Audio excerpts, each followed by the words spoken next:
Submit comments during the public comment portion of this meeting. The council pursuant to the Open Public Meetings Act will not publicly discuss personnel matters and may choose not to respond to comments made by members of the public during this portion of the meeting. However, the council will give all comments appropriate consideration and will refer all individual complaints to the township manager or appropriate township representative for resolution. Each citizen will be allotted up to 4 minutes to speak in order to allow everyone an opportunity to express their opinions and or concern. So normally we start by row, so I'll call row, then you come up and speak. So anyone in row 1 would like to speak? Any comments?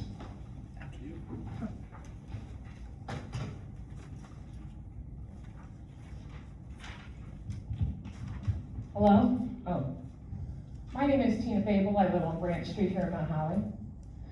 Am I correct in that it's appropriate to discuss the upcoming increase in the budget at this time? You can talk about it, anything you'd like, ma'am. But that has not in fact been voted on and passed yet? Budget has not been introduced. Budget hasn't been introduced yet. So if I'm early, I apologize, but I just wanted to come. And I normally would not come out in public looking like this, but I thought today it made a point. I'm 62 years old, I'm on a fixed income, and I spent my week hand scrubbing and staining my deck because I can't afford a power washer this year. I have never used garden sprayer. They should come with better instructions. Apparently you have to bleed the air off before you open them and add new stain. It was pretty interesting to learn. But I did it, and it's fine, but I want you to realize that when you guys raise budgets, there are real human faces out there in Mount Holly that see the number. Every household will have a $750 annual increase. To some people, $750 is pretty scary. I don't think I'm alone in that. And then you tack the school board increase on top of it, and when you back people into a corner with crazy electric bills, now your taxes are going up. Everybody knows homeowners went up, everybody knows car insurance went up, gas is crazy. If you effectively pull $200, $300 out of somebody's spendable income, in little bites, it doesn't seem like much each bite, but you back people into a corner where they're no longer having the flex to support small businesses like Power Washing Company, or go to restaurants for pizza. Like the tighter you get, everybody holds their money in their house, and nothing's getting spent in the community, which just makes it worse. Now you've got small businesses failing. So while this doesn't sound like a great big increase, it feels like a great big increase. And I'm hoping people really do some due diligence and look at any line item that can be shelved. Because this is not the time for pet projects or politically correct projects. This is brass tacks, and you've got people out there that are really hungry, having trouble with their meds. So I hope you're really looking at that going, is there any place here we can squeeze? And maybe revisit the topic of shared services with our surrounding communities. I'm not real sure why we're not there yet. I just wanted to throw that out there. Thank you. Thank you.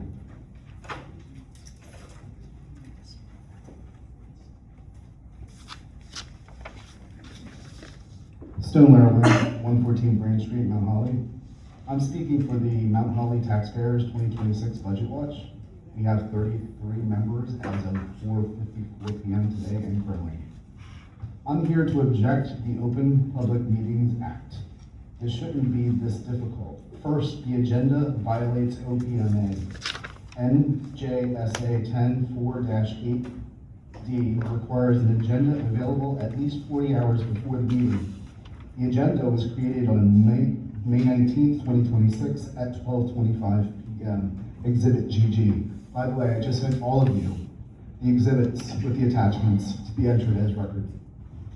The server data shows that the agenda was being served today at 4:16 p.m. That's on Exhibit KK. This meeting is tonight at 6 p.m. That's 29 hours after creation, and it was live on your site 1 hour and 44 minutes before this meeting. The law requires 48 hours. You're 18 hours short. Yesterday evening, no agenda was posted on the Township website. That's Exhibit FF. It appears less than 30 hours before this meeting. Second notice is incomplete. Item 4 tonight says, notice went to Burlington County Times. OPMA requires 2 newspapers. Where is the second? I filed an OPRA yesterday, no proof has been provided. Third, tonight's vote is voidable. Item 7A is a first reading of the 2026 budget. NJSA 10-415 says action taken without substantial OPMA compliance shall be voidable. Because the agenda was late, any budget voting is voidable. Fourth, point of order on procedure. Under NJSA 40A 9-133, the township clerk's role is secretary, minutes, records, OPRA. The clerk does not preside or direct public comment. Under the Faulkner Act, the mayor presides, and I'm addressing the chair. My question, do not vote on Resolution 2026-69 tonight. Adjourn and renotice the proper 48 agenda notice. Direct the clerk to enter this objection into the minutes verbatim and mark Exhibit FFGGIIJJKK as part of public record. 48 hours means 48 hours. I reserve all rights under NJSA 10-4-15 on behalf of the 33 residents. Thank you. Thank you. Anyone else in the row one?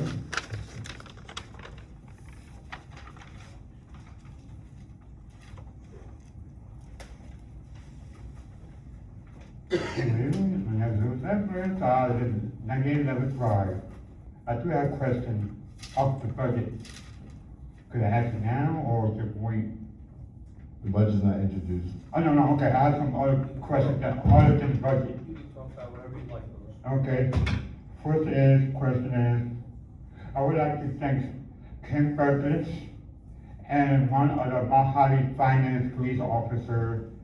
For several weeks ago, I went to visit my mom at the hospital, and I accidentally left my keys at the Cooper Universal Hospital. Came home at 10:45. Asked Kim Burgess for encouragement, what to do. He told me to call 911. You see, I did call 911. You see, they came to my house and assisted me. I want to appreciate them for helping me to get back inside to my house. I appreciate it for my Holly Park cop for helping me out. I would like to, get that in public. Second is, the creek next to Robin Nance is getting lower and lower. What would happen if that water completely ran out? I would like to have a question for that. How can we restore it? Third is car show, June 6th, 22 annual Mount Holly Car Show 2026. June 14th is American 250th anniversary in Mount Holly.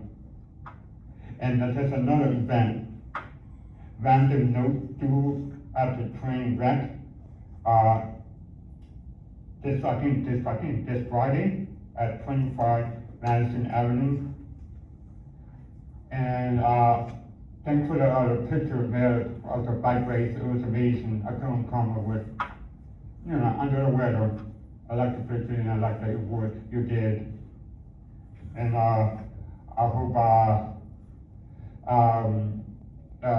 my little brother found out sent a picture that I took of him accepting the award, and the picture that we took several years ago with my mom and Josh Brown. So, we do appreciate him. Mom, I do remember him. And last thing is, I'm just curious, can we terraform the Melrose Park? My man, terraform, can we take it back to the beach?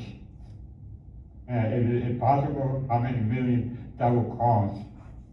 That's all the answer I have. Thank you for having me as a guest. Thank you, Louis. Anyone else in the first row?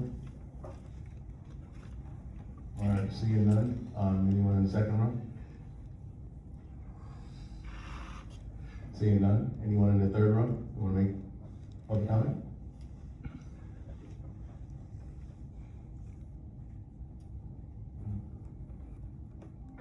Good evening, Rosemary Lowe, 322 Washington Street. Hello, everyone.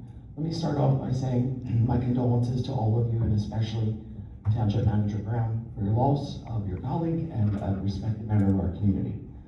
I would like to make that a clear line right here, that what I'm about to say next has nothing to do with the contents or the loss, but the way that we are communicating, the way that you are communicating as my elected officials. Mayor Banks, you wrote a beautiful statement, and it was shared on the Township Facebook page. It was shared on the Township Facebook page 5 hours after it was shared verbatim by a page that has frequently disparaged and slandered members of this community, and does so without impunity because its administrator is unknown. I'm curious if you're willing to share with us whom you shared that statement with from the Mount Holly News. Because it was published on that Facebook page 5 hours before it was published on the Township's page. I don't know. So you did not share that private statement that was not made public anywhere else I to have my no idea knowledge. what you're talking about. Okay, I mean, I will happily submit those to you, and I would be curious to know how that Facebook page became privy to your private statement before it was published. Also, I would encourage you, I understand and respect your First Amendment right to share your thoughts with anyone, but when you do so in the capacity as my mayor, I feel as if you speak for me, and I would appreciate it if you did so through professional channels and with named entities that treat all of the people that you represent with dignity and respect. And again, I thank you very much for your time. Have a nice evening. Thank you for your comments. Who is the admin of our township Facebook page? Our Who are the PR admin? Who has access to both? Our PR firm. An only PR firm? No one? Share. Okay. So, I mean, I did, because a couple of people brought that up to me, and so our township Facebook page is where we announce official things, correct? So if a separate anonymous entity had content of an official announcement before the official announcement, that is concerning. Don't know how to. I have no idea. Don't control Facebook. All right. True, but Next we're person. talking about an official announcement from a government entity. Next person. Jim Luke, 320 Washington Street. I do share my wife's condolences for Lou Brown, and I share a concern that the mayor is either a bold-faced liar, and unfit to serve as a toilet washer, let alone mayor, or is so incompetent and feckless that he doesn't deserve to be in office. He wrote his mayor's statement, shared it 4 to 5 hours prior to putting on the township page with a slander page that attacks our elected officials in town, our public safety professionals, our educators, and members of our community, or he has a township authorized representative, either a PR firm or a township employee, write a statement on his behalf, and then go ahead and publish it on a slander site 4 hours prior to the putting on the official township page. So either he needs to resign in disgrace for his actions, or he needs to immediately terminate whoever wrote that on behalf of the township and then decided not to put on the township social media and instead put on a slander site first.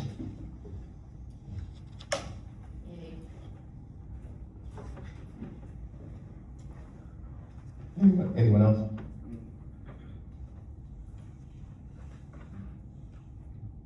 Anyone else have comments? What row are we on? 4. 5th? You done? Yeah, good.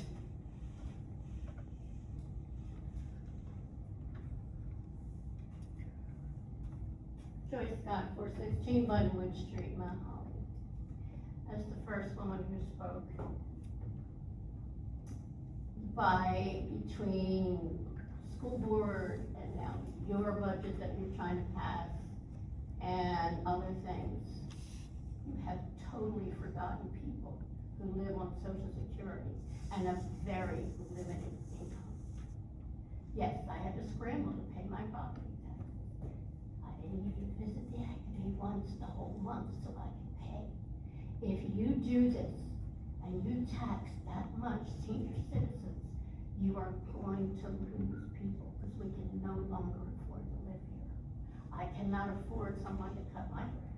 I cannot afford to pay somebody to wash my house. I can't afford someone to fix my porch.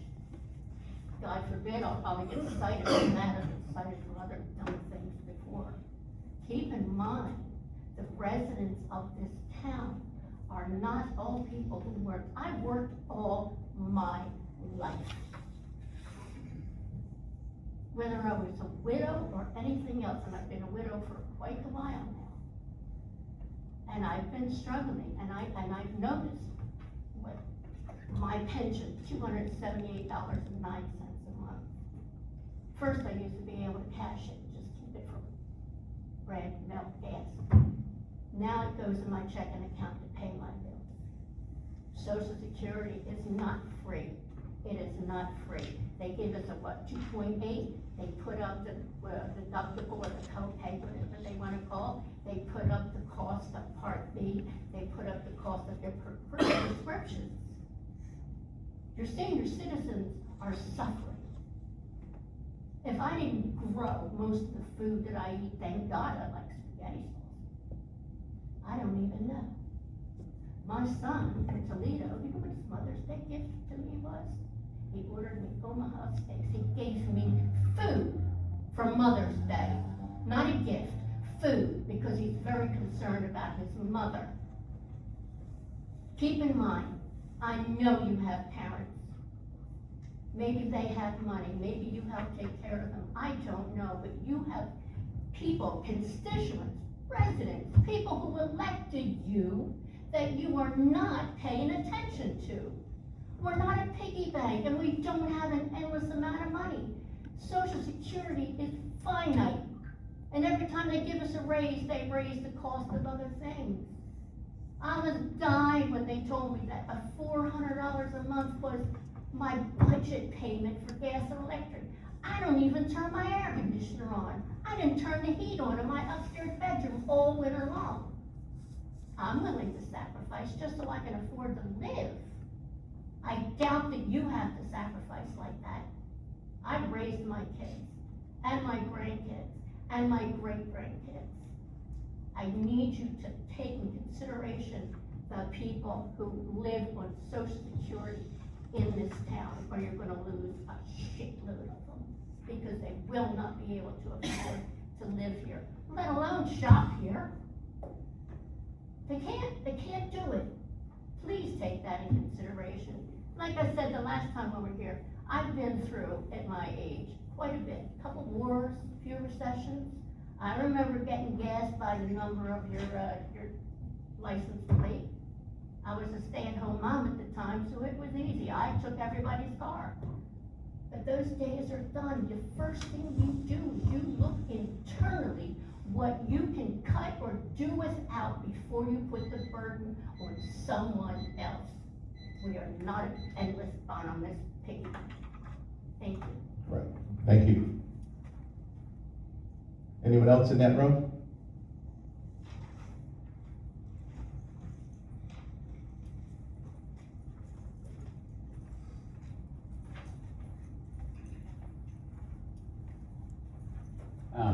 Good evening, David Biella, 166 Spring Compass Road. There's a few things.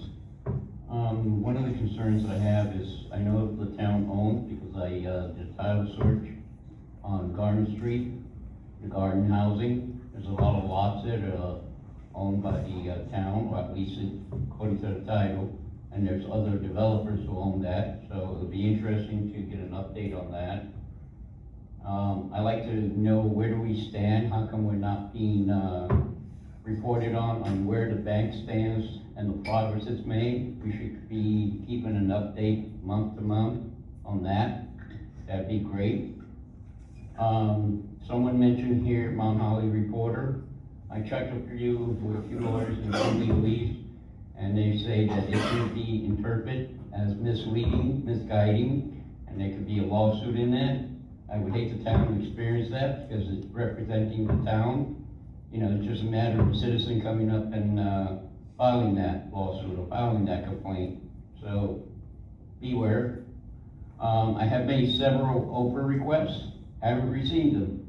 I asked specifically for the budget, haven't received them. So I would like to get the budget, an itemized of the budget. I could go into details of it. I made another Oprah request that I haven't gotten back, and it's been more than 14 days. So those are, and I have made Oprah requests before that I haven't gotten as well. So I hate to have to take this to an Oprah request lawyer and speak further on that. The other thing is that I don't understand, this is the budget meeting, but yet we don't have the financial CFO. Where is she? Shouldn't she be present? Shouldn't she be here? Jim mentioned a good point. I go to Burlington County meetings, and they bring in their staff. They bring in their representation, and they answer the questions right there, or they take note. We're not doing that. We should do it. We should do it with the housing, the code, the construction, and other things. Particularly today, the chief financial officer, who she is, should come here, or should have come here, should have been here, so that she can state what she knows and what she has on record. Another concern is what happened to our historical society. You know, we've been in limbo now for quite some time on the historical society, and we haven't progressed. You keep promising that we're gonna get that, as well as you promise that we're gonna have a shed to put in the paint, the TVs and all that, where someone who was already there at the Mount Holly Public Works. And when I ask these questions around the people, because I go door to door, I go meeting people in the street, I'm very sociable. I go out, I meet whoever and have a good conversation. Like today, I spoke to a gentleman, 78 years old, lived in the town of Mount Holly for 78 years, he's 80 years old. And he was mentioning all the things that back in the day, his day, Mount Holly had. Good constituents, a vibrant downtown, vibrant city, the theater. He mentioned so many things that caught me off guard. And I was like, wow, really? Mount Holly has that? We need to go back to those, not go back, I don't want to use that word, move forward to better and improve it and make that something that we're going to strive for. What I see now, because I do go around a lot with, you know, taking a look on my bike and everything, and I see and I talk to people, and again, Mount Holly isn't being, we're gonna have a kayak for $1.5 million, and a bathroom for $300,000, and the park is hardly used. I make it a routine to go every day to the park, every day to the kayak, every night to Mount Holly on High Street, every day going around. And yet I see very little progress or very little activity. It's a shame, because we have a town that could be more prosperous, like Medford or Boardingtown. I like to see it like Boardingtown. Thank you so much. Thank you. Anyone else that would like to speak that hasn't spoken yet? That's in the back room.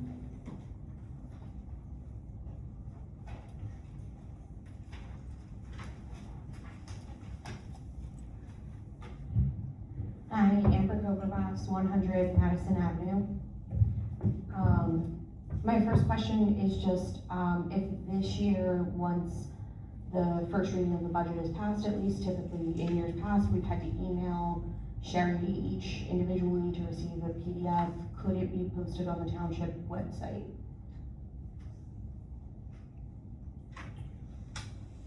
Once it's introduced, it'll be available. Sherry, is it on the website? No. What's that? Once it's introduced. Once it's introduced. Yeah, it can't be available. I know, right, I understand that. Yes, Amber. take it. Okay, I just think like, I don't know, I hate receiving emails, so I'm sure you're inundated. And then it's just easier access. Thank you. The other question, or the other thing, that I just wanted to sort of shout out is that,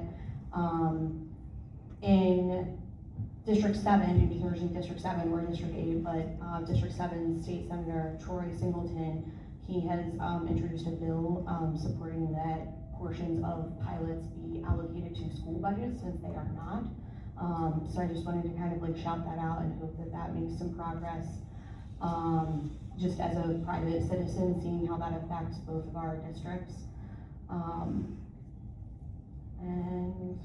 I think that's all. Cool, thank you. Thanks for that news.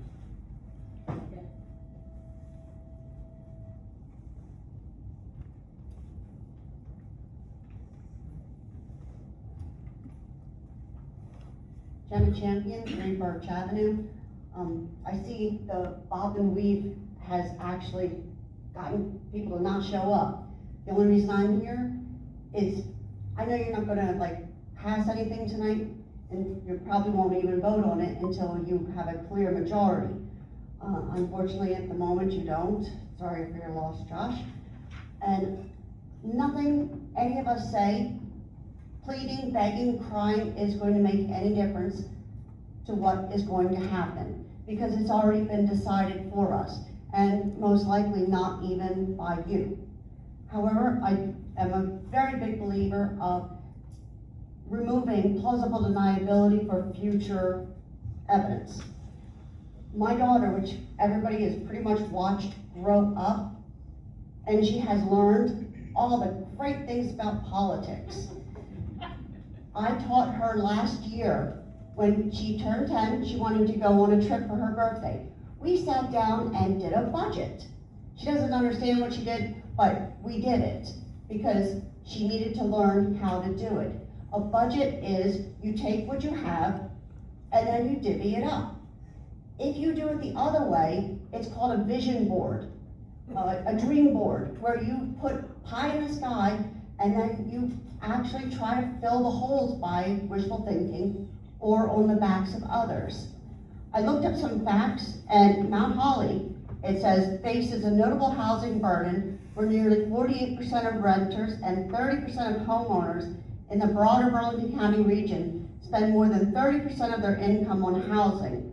The median household income in Mount Holly is roughly $82,798, while average monthly rent is $1,921, and the median home value is $380,000.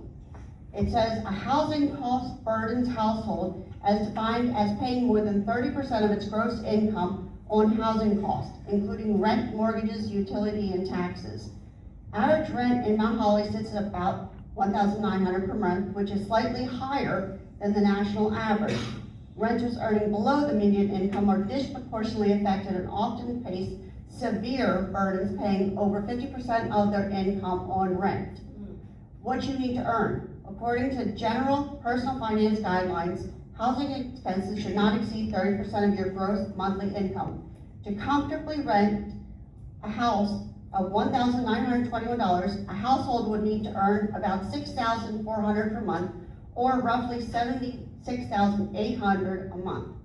Households making below this threshold are most likely to experience cost burdens. So then I looked up the poverty level in Mount Holly, and we, congratulations, are in the top 10. We are number 8 for Burlington County, which is actually more affluent than a lot of the areas of New Jersey. At just under 12% of the population lives in poverty. I cross-referenced that for the US Census Bureau and actually got persons in poverty the percentage of 12.2. Anything that you do as far as increasing taxes doesn't affect certain populations as much as others. Those people that no longer can afford to rent are going to move. The people that can't afford to pay their mortgage and their property taxes, well, they'll probably just not eat or not buy medicine for a while so that they can keep that roof over their head.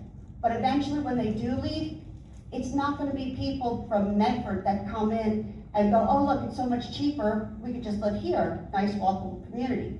It'll be people that come in that are investors and divvy up the rest of it in slumlord housing, because nobody is going to fix up a house given the economy right now and how much it costs to do even basic things. I understand how important it must seem to get everything for everybody, because everybody in politics has something that they want. But the truth of the matter is that passing a budget that eventually will down the road hurt the constituents, it's like pissing in your pants to keep warm. Will it work? Yeah, but long term, it's not a good idea. Thank you. Hold your applause. Anyone else? All right, we close the public portion. Thank you for your comments. And what we're going to do now, we're going to go to our resolutions.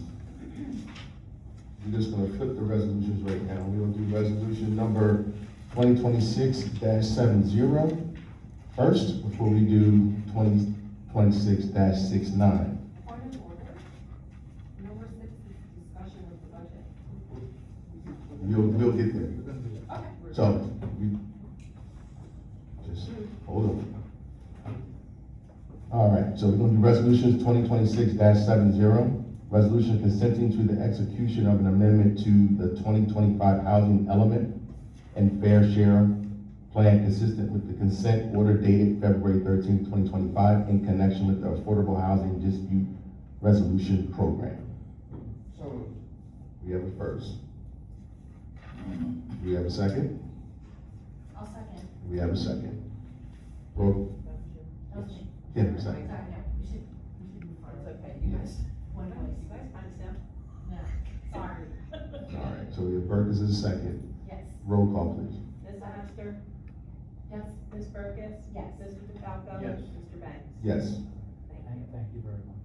All right, that has to be done. All right, so now we have discussion of the budget, resolution number 2026-69, resolution introducing and approving first reading of the 2026 budget, authorizing publication of the budget and providing for a public hearing.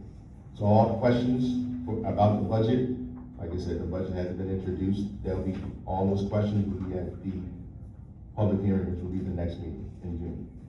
So in terms of discussions, I'm gonna open up the floor to our council members. And please, in the public, please refrain from commenting, starting with Ms. Astor.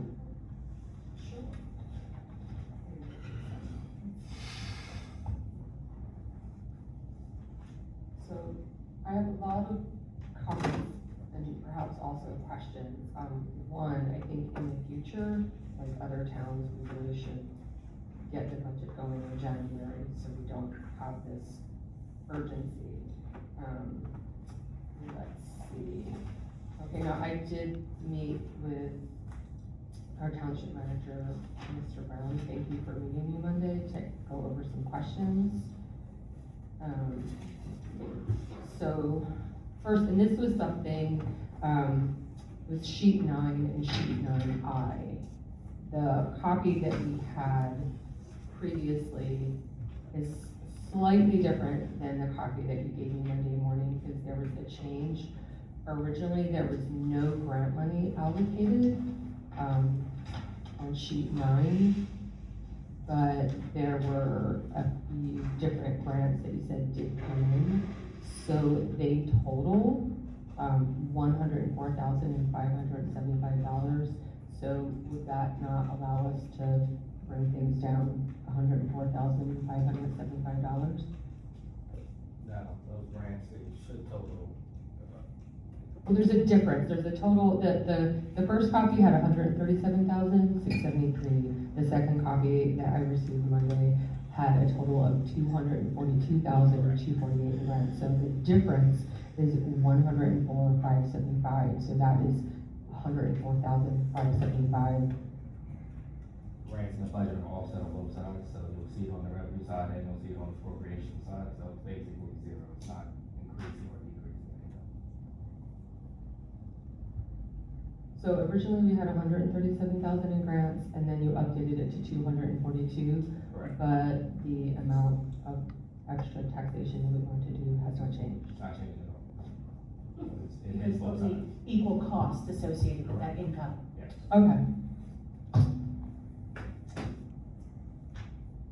Anytime you feel like jumping in, because, you know, like, Well, we first, may have, first, John, I'm gonna stop you real quick.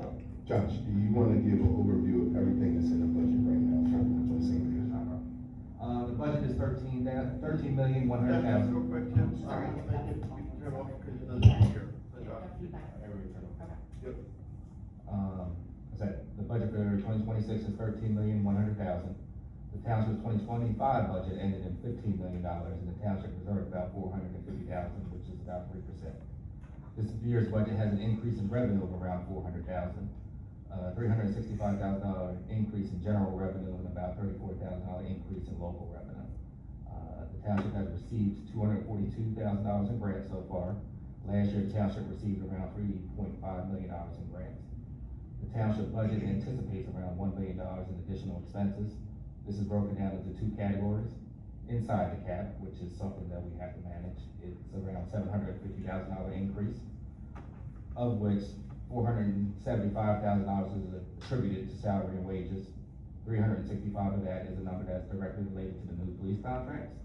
The remaining is a 2% adjustment on the remaining balance of the employees with the additional deputy court clerk, which we were mandated to hire by the AOC, and a part-time code official.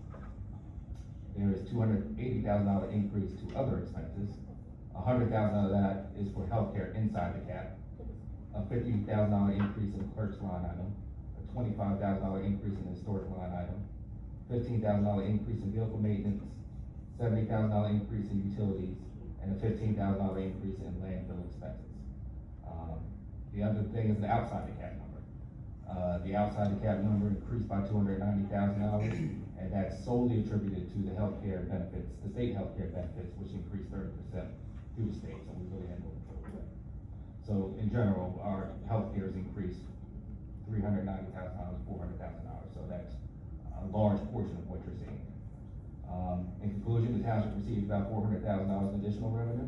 The current proposal has a $1 million increase in operating costs, which equates to a $600,000 increase in the municipal tax rate, which is 9.7% increase.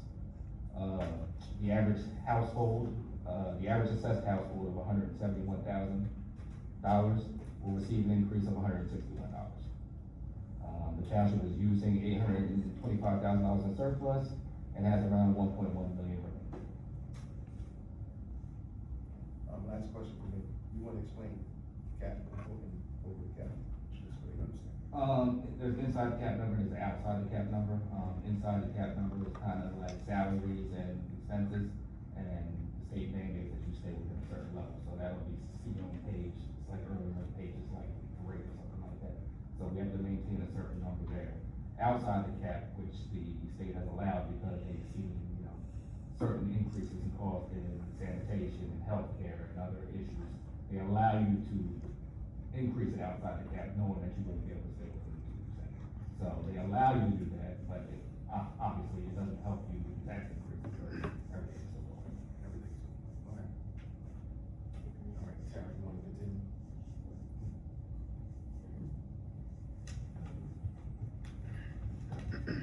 no doubt, everything is going up in costs, which is why we're trying to see where we can shave off a few dollars here and there that won't really affect, you know, our police officers, our municipal employees having health insurance, et cetera. Once again, the recommendation that we, and I think this might be under administrative, I'm not quite sure where this would fall, but the, trip to Atlantic City, the league municipalities, we should just, if we choose to stay overnight, we stay on our own, and then Ms. Marnell had given us an amount of almost 6,000. I don't know what line that would be in, but. Most of that goes to the mile line and another, okay. Mike, please. Which sheet? I know I have it written down. Keep track. The sheet 12, yeah, okay, because I'm trying to keep track for my own records. Sheet 12. Sheet 12. I mean, that's something that, you know, the public won't feel the pain. Hold on a second. through all the ideas that I had, and of course, as I introduced the last meeting, once again, we're trying to find every dollar that won't hurt the public or our employees.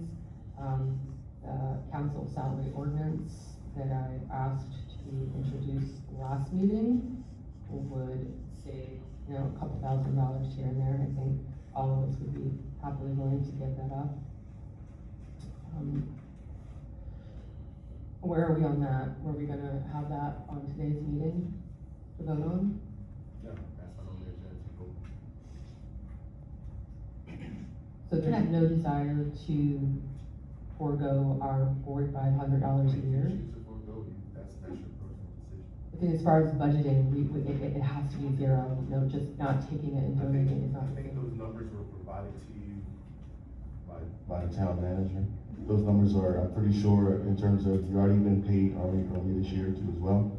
So the remaining balance is minuscule in terms of, you're talking about real cuts, not gonna do anything to the budget. We're looking at every. I mean, if you're looking for, political favor, I mean, that's what it sounds like, but that's not gonna do anything. Can we try to keep this not a political conversation? We're looking for cuts. Which is fine, which is fine.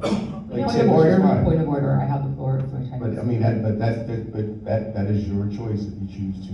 You could donate your salary if you choose to. You could donate it back. Well, I could also walk on the ordinance at the end of the meeting, you could vote it down again, which is for the record. I'm Right, trying. so we're not trying, so Point of we're order, not trying point of to, order, we're not point of trying to order. do anything in terms of. Point of order, but, it's my time to political. speak, I'm here to have a There's a conversation. point of order, we're not trying to do anything political, but my thing is, if that's what you choose to do, that is your personal preference. Are you going, can I ask two procedural questions, excuse me? Number one, this is the first time we've had a working session on literally anything. I would love to know, how we wrap this up and then how do we end this? Because it's gonna be a bit, we have a few line items to discuss. My impression was that we have two, maybe three different doors to walk through at the end of tonight. One of them would be, we, in this work session, decide to agree on a few things that we may be able to Mhm. cut, change, adjust, and somebody makes a motion to, pass the first reading of this as amended, as agreed. Correct. Let me just finish, because I think door number two would be, we come to that agreement and ask Josh to go back and make those updates. And then we come back, I'm sorry, I wanted to set the noise, or wait for the noise. And then maybe if we agree on a few updates, perhaps, then it goes and gets adjusted and we come back as quickly as humanly possible and pass that on first reading. Door number three is, I don't know how else how we're gonna get somewhere achievable tonight. So, I don't think we make any changes that you would make At this meeting. so, Whatever change. and then somebody could move to pass as with the following amendments. Correct. Introduce them. Okay, I just wanted to make sure that, because we haven't discussed the end goal, this is a new process for us. The second thing is, may I make a request? We're on the second topic, non-controversial topic, in my opinion. I don't think we should start throwing around, Mayor, that these are political, I would be very careful about bringing up those sort of arguments. We have a job to do today for the people who elected us. I would That is agree with that. literally all I can promise you, that is all I am here for, so if you could just please, So. intent, I would can agree with we that. assume good intent? No, I would agree with that. So don't try to say the agenda, don't try to walk anything on to me right now at this particular point, because we already have an agenda set. I think So that was a like I policy said, let's question. talk about the budget. Procedure question, and I Just think talk it's about the okay. budget. But let's hit the reset button and assume good intent from here on out, is that cool? It's fine with me. Okay, thank you. Like, we're fine. All right, so if we could just, as respectfully, professionally as possible. Again, this is a new process. We're gonna We're say fine. things we probably can't even do legally, but we're turning over rocks because Spitballing. it's our job.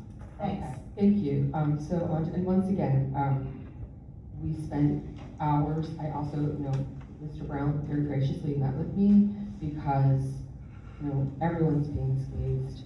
Some of us have more money than others. I can't in good conscience just vote on something without trying every single thing. $1,000 here, $2,000 there, I'm gonna do it. It may seem silly, but it adds up. It's what we all do when times are tough, and we have to stretch the money that we have to go farther. Yes. So I'm doing my job, and if it's political, then say it's political, but I'm not just gonna sit here and not try. So, thank you. Also, the vacancy tax.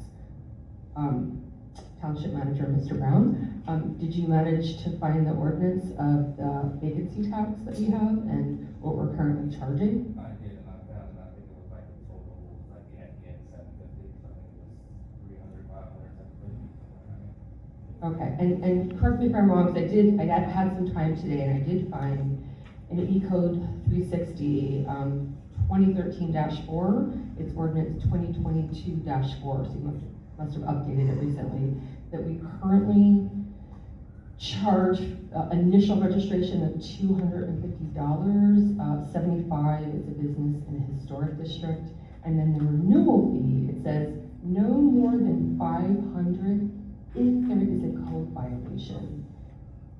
That's very ambiguous. And I saw Evesham does a $500 initial registration, $1,500 renewal, and $2,000 subsequent. Arlington does a $500 renewal and then $2,000 subsequent. And I think a great way to bring in easy revenue, and no one's gonna cry if some bank is sitting on a vacant property for years and years and years if we charge them a little more money. That's something that if we just update our vacancy tax ordinance, and I'm all for having the first year registration, someone's, grandmother died or someone moved away and they need to take care of the property and sell the house. But the subsequent years, it should go higher because we do have properties that are just sitting. Where are we on that? Like, is that something that we could do?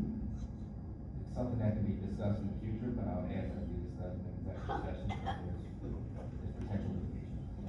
How is there potential litigation? You're not gonna discuss it yet. So basically, you're telling me we cannot update our vacancy tax to bring in some money. The township manager is politely suggesting that we're not gonna go into detail about it, and I thought it was pretty clear last time. We can't anticipate revenues more than we experienced last year. Can't hear. So, No, I do understand that. If we know how many vacant properties we have, then I know that that's a policy. You're straying from the budget discussion. Here's your policy, right? Are we? True, but you can are we set talking about policy. budget, or are we talking Well, about no, policy? but these are solutions that we could do For to next year's budget, not this year's budget. Next year's budget, not this year. You understand? I can't just do this ordinance and think I'm gonna anticipate more $5,000 in revenues. Could you listen to my policy? So we could do it, it just won't affect the budget. Not this year, not for this year. Okay. So if you do it and you get $5,000 extra, next year you can put it in. That will be more on the next year's budget. We can't do it for this year. So let's do it at the next meeting. After we have the Yeah, we policy could just discussion. have it executive Yeah, I would just session. say I would that love to do You it. do it in executive It's session. executive session, discussion before you move forward with increasing it. For Okay. this particular item. We will have it. Because I understand, just like with the cannabis, I learned that you can't budget anticipated revenue, but you could play around with the surplus knowing that there is revenue coming in. Like it's gonna happen, you approve of the cannabis business, a little bit more money is going to come in. You can't officially budget, but if you have, we'll talk about that later when we go further down.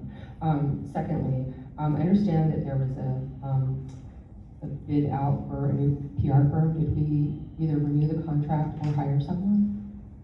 That's being done through the urban enterprise. That's done for you. That is not, That's not in our budget. It's not a township line item. So that's not a part of our budget No. at all? Correct. Okay, the UBC pays for it. Correct. Has that always been that way? Yes. For the last year. Okay. Because I was gonna say that we're ready for Not to put too sharp of a point on it, that's not part of the, other expenses under general government. Okay, cool, thank you.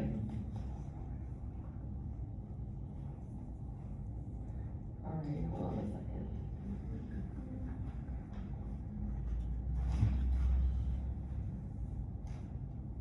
if you could, Josh, sorry, Mr. Mayor, if you could elaborate more, we did email about it. We spoke about it, I can't remember email or spoke about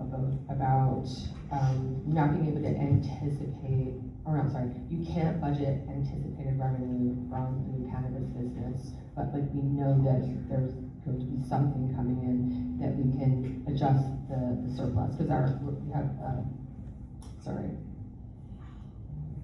As I discussed in the email, we can't anticipate more than what we brought in last year. So we brought in 194,500, I believe it was, Yeah. for cannabis.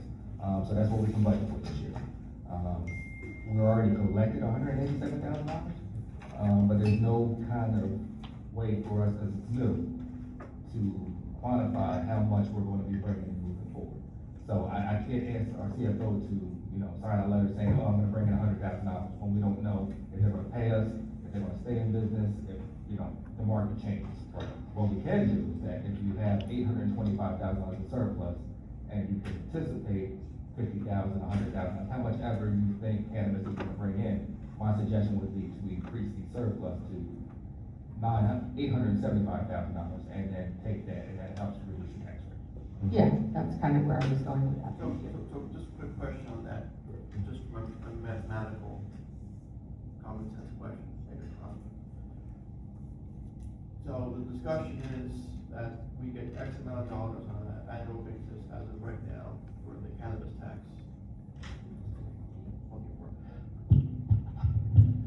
We get X amount of money on the cannabis tax on an annual basis. Correct. Right? And we may or may not receive monies next year. We can, up to a certain amount, but we can't anticipate that because it hasn't happened this year.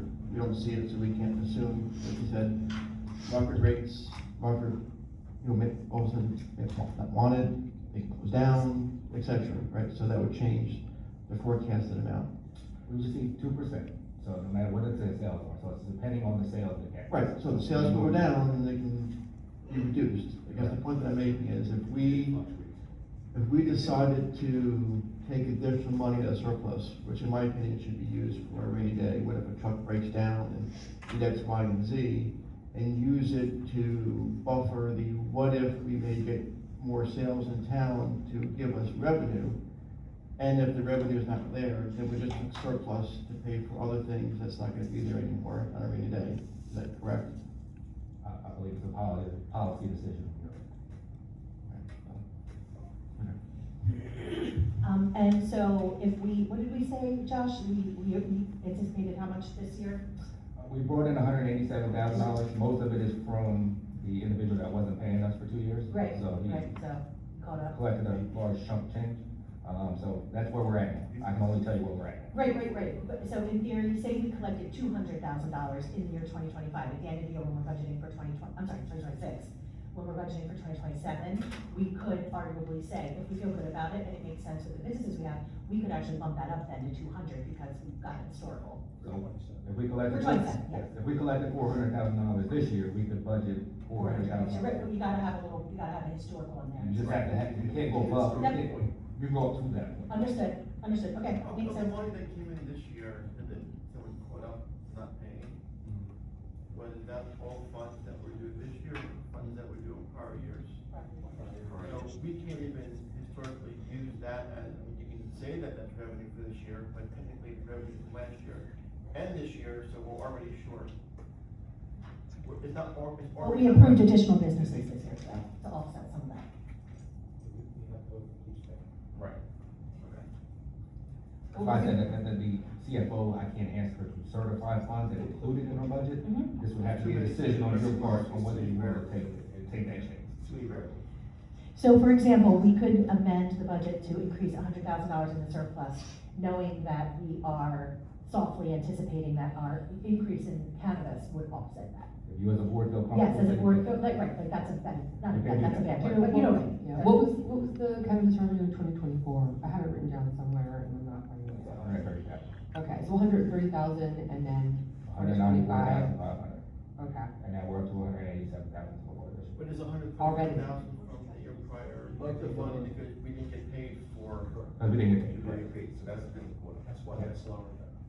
But the main question is, if we do decide to take that 100,000 from the surplus, and next year we fall short, then we just reduced our surplus by 100,000. Would be correct. And still be in the same situation, so you just kind of kicking the can down the road at that point. Josh, point of information, you said how much where we are right now? 187,000. And it's April, and we're at 187,000? We're in May. Oh, sorry, oh God, May, it's the end of May. Okay, so I feel pretty confident if it's May and we've already made 187,000, that we're moving forward in the right direction.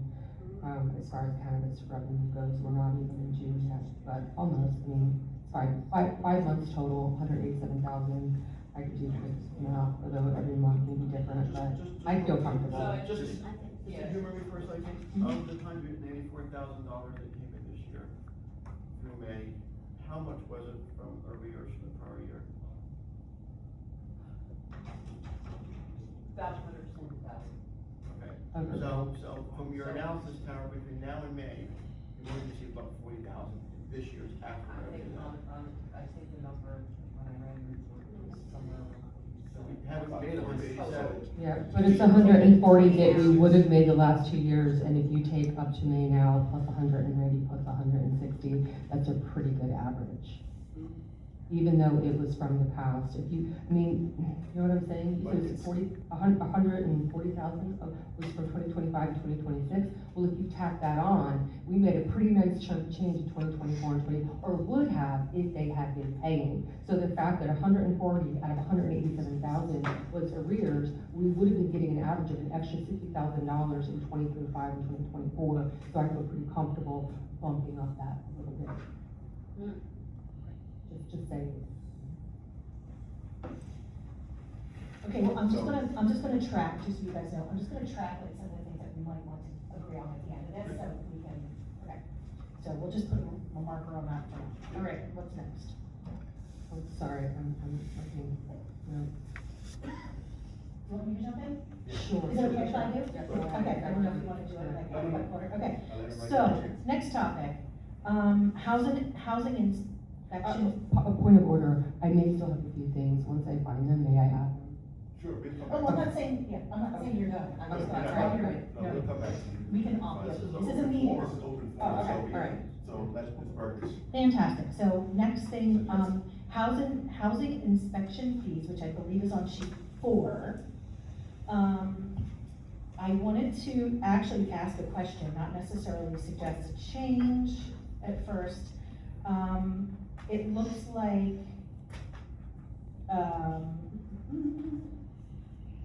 this is sheet 4, but anyway, it looks like we, at least by what, 50% increased our staff last year, or somewhere between last year and this year, Josh? We hired a part-time official in July or August. Okay, so we had 6 months of additional staff last year. But we're not anticipating additional revenue? I can only go to what we want to do. Oh, Just like, just like the other thing, just like so, before, right? I can only go No, you can So go if they do twice a past month this year, historical. then we can, next year, we can do twice a month. okay, all right, so regardless of the additional staff and then what would in theory mean additional collections, we have to wait till 2027 to claim any of that. Okay, that's super helpful.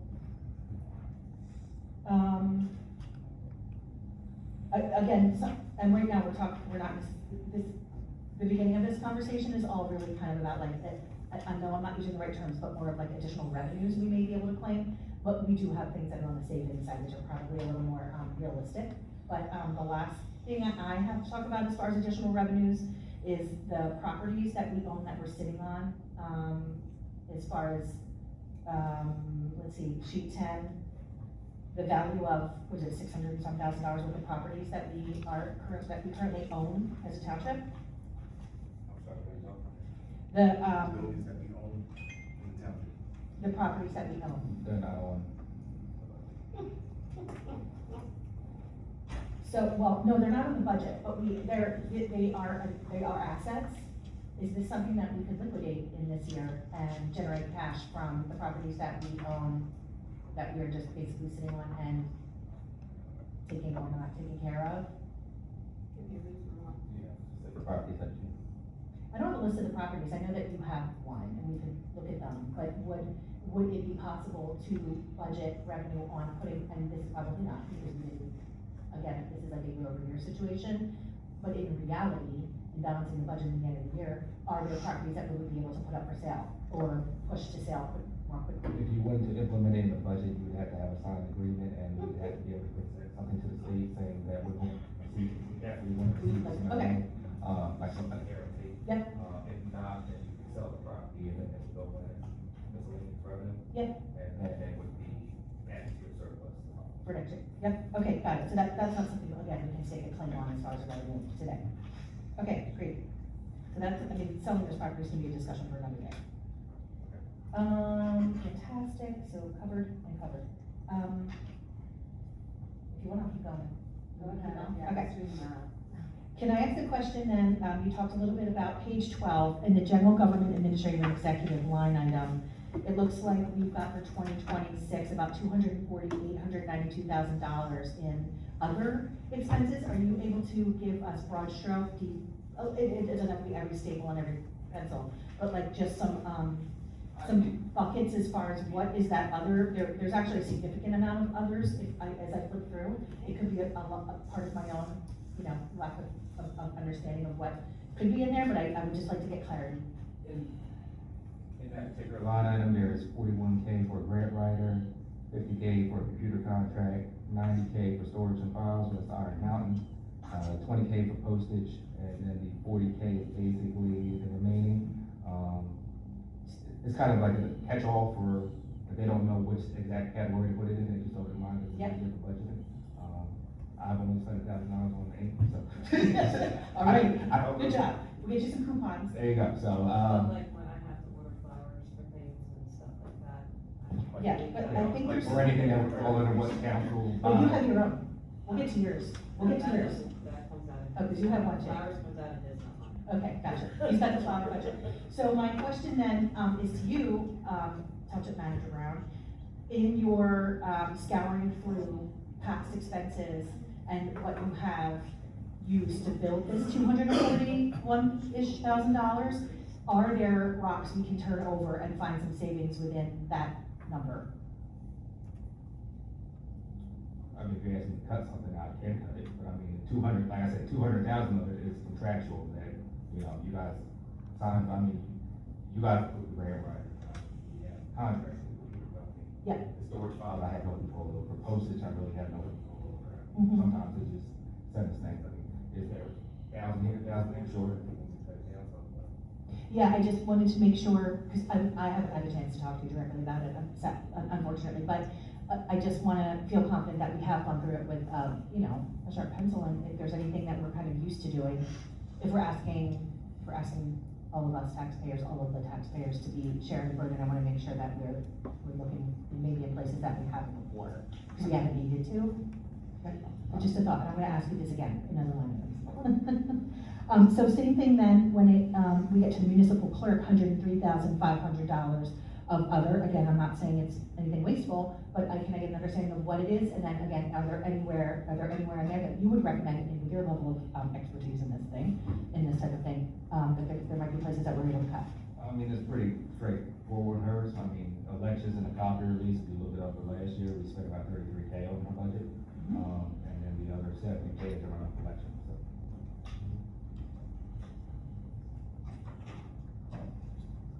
Is there some sort of mandate about, the number that we need to assign to the, anticipated runoff? Or where did that number come from? I believe Sherry got information that was 62,000 last year, and I don't know how prices are gonna be affected this year, so I don't know how postage, gas, if anybody, where they use their expenses go, I don't know. Okay. So that's basically it. So basically all of that money is around election costs. That's it. The majority of it in our copier lease. Oh, copy. I'm not going there. Okay, so what would be next steps? Is there a way that, again, I'm maybe shooting in the dark, is there a way that we can say, yeah, if you looked back through this, you could find another 10 grand in the 240, and we make a marker on that today and add that as something that we amend? Or is that something we can ask you to do?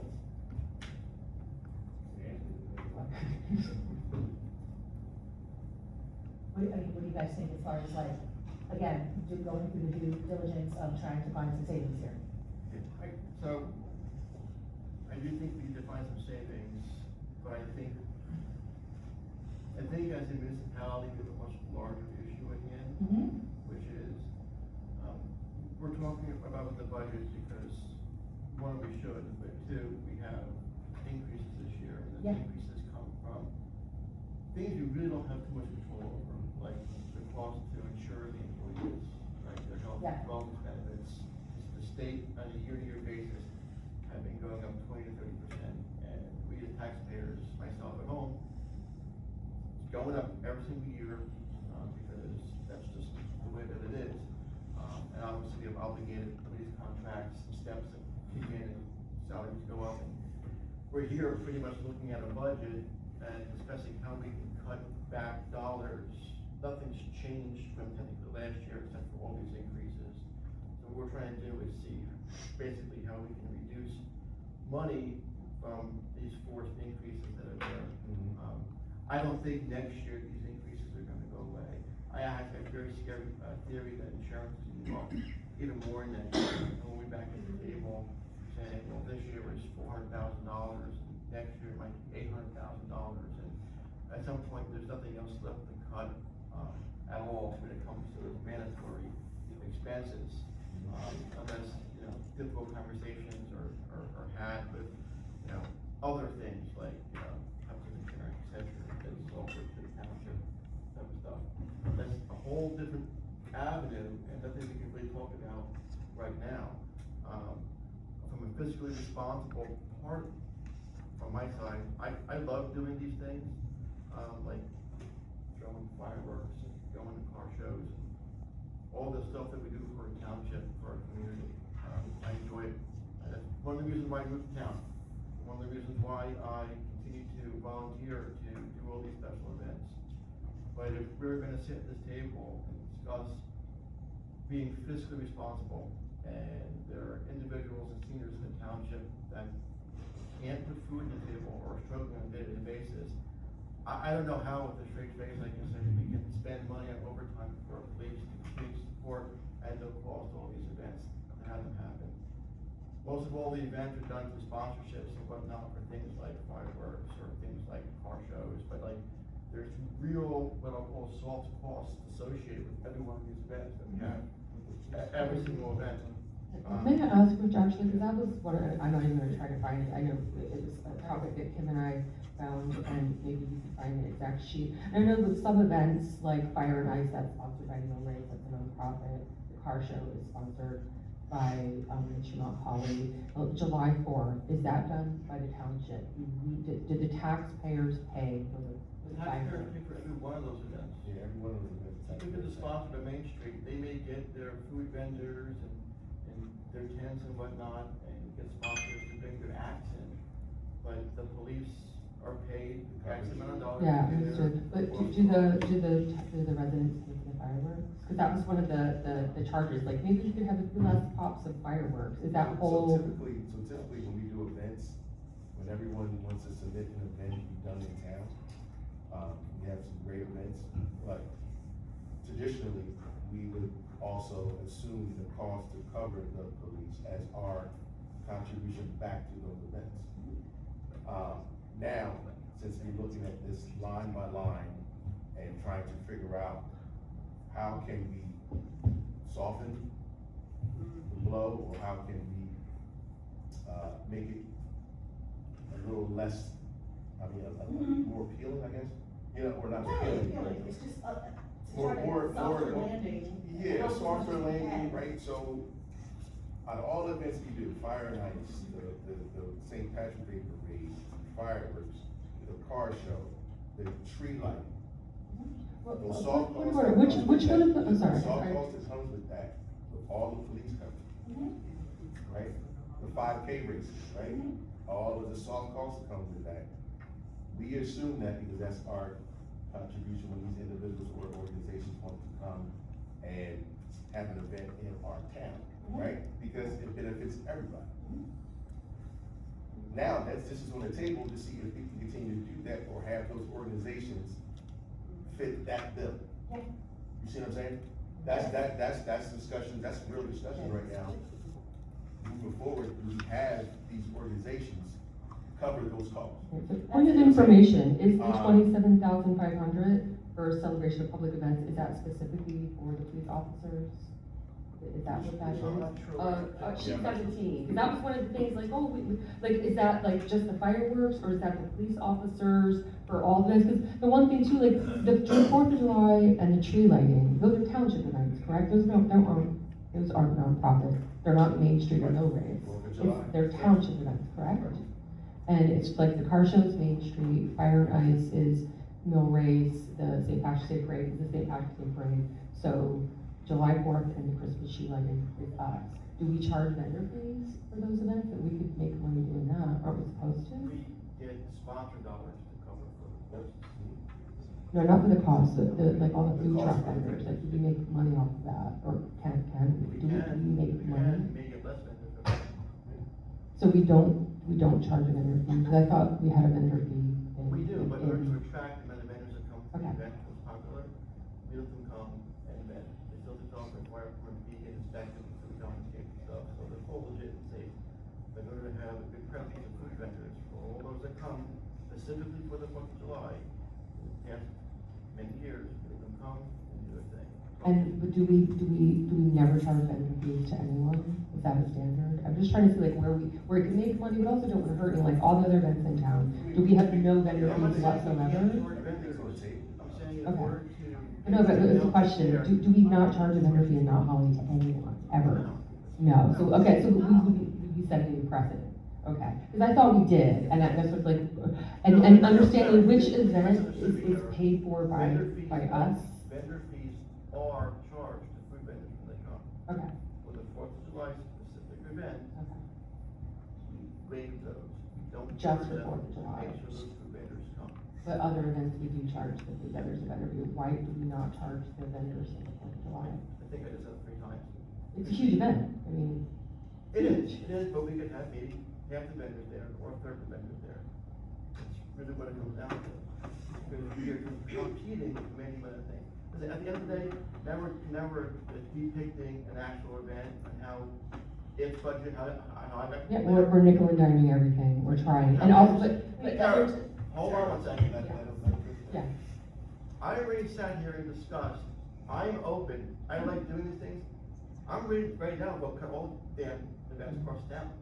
If you can't afford to pay for it, it's done. Well, that's the thing too, like, when trying to find out, like, Kim and I thought, well, maybe the 27,000 is for the fireworks. Maybe we could have a few less, like, I want to not have them, but in order to, like, increase taxes so high, and then say, you're getting fireworks, whether you like them or not, like, I want them, but I also, like, when we shave off a little here and there, it adds up, and we're I looking at. don't think we're at the situation now where we're talking about shaving off and still doing the event. There's still soft costs, there's public works costs, there's police costs. And that's there's county this costs. whole, what is the There's a lot of costs 27,500? that go in there.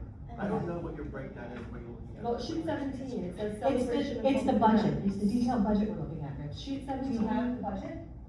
I looked at the budget, I don't know specifically what the $27,000 is supposed to be.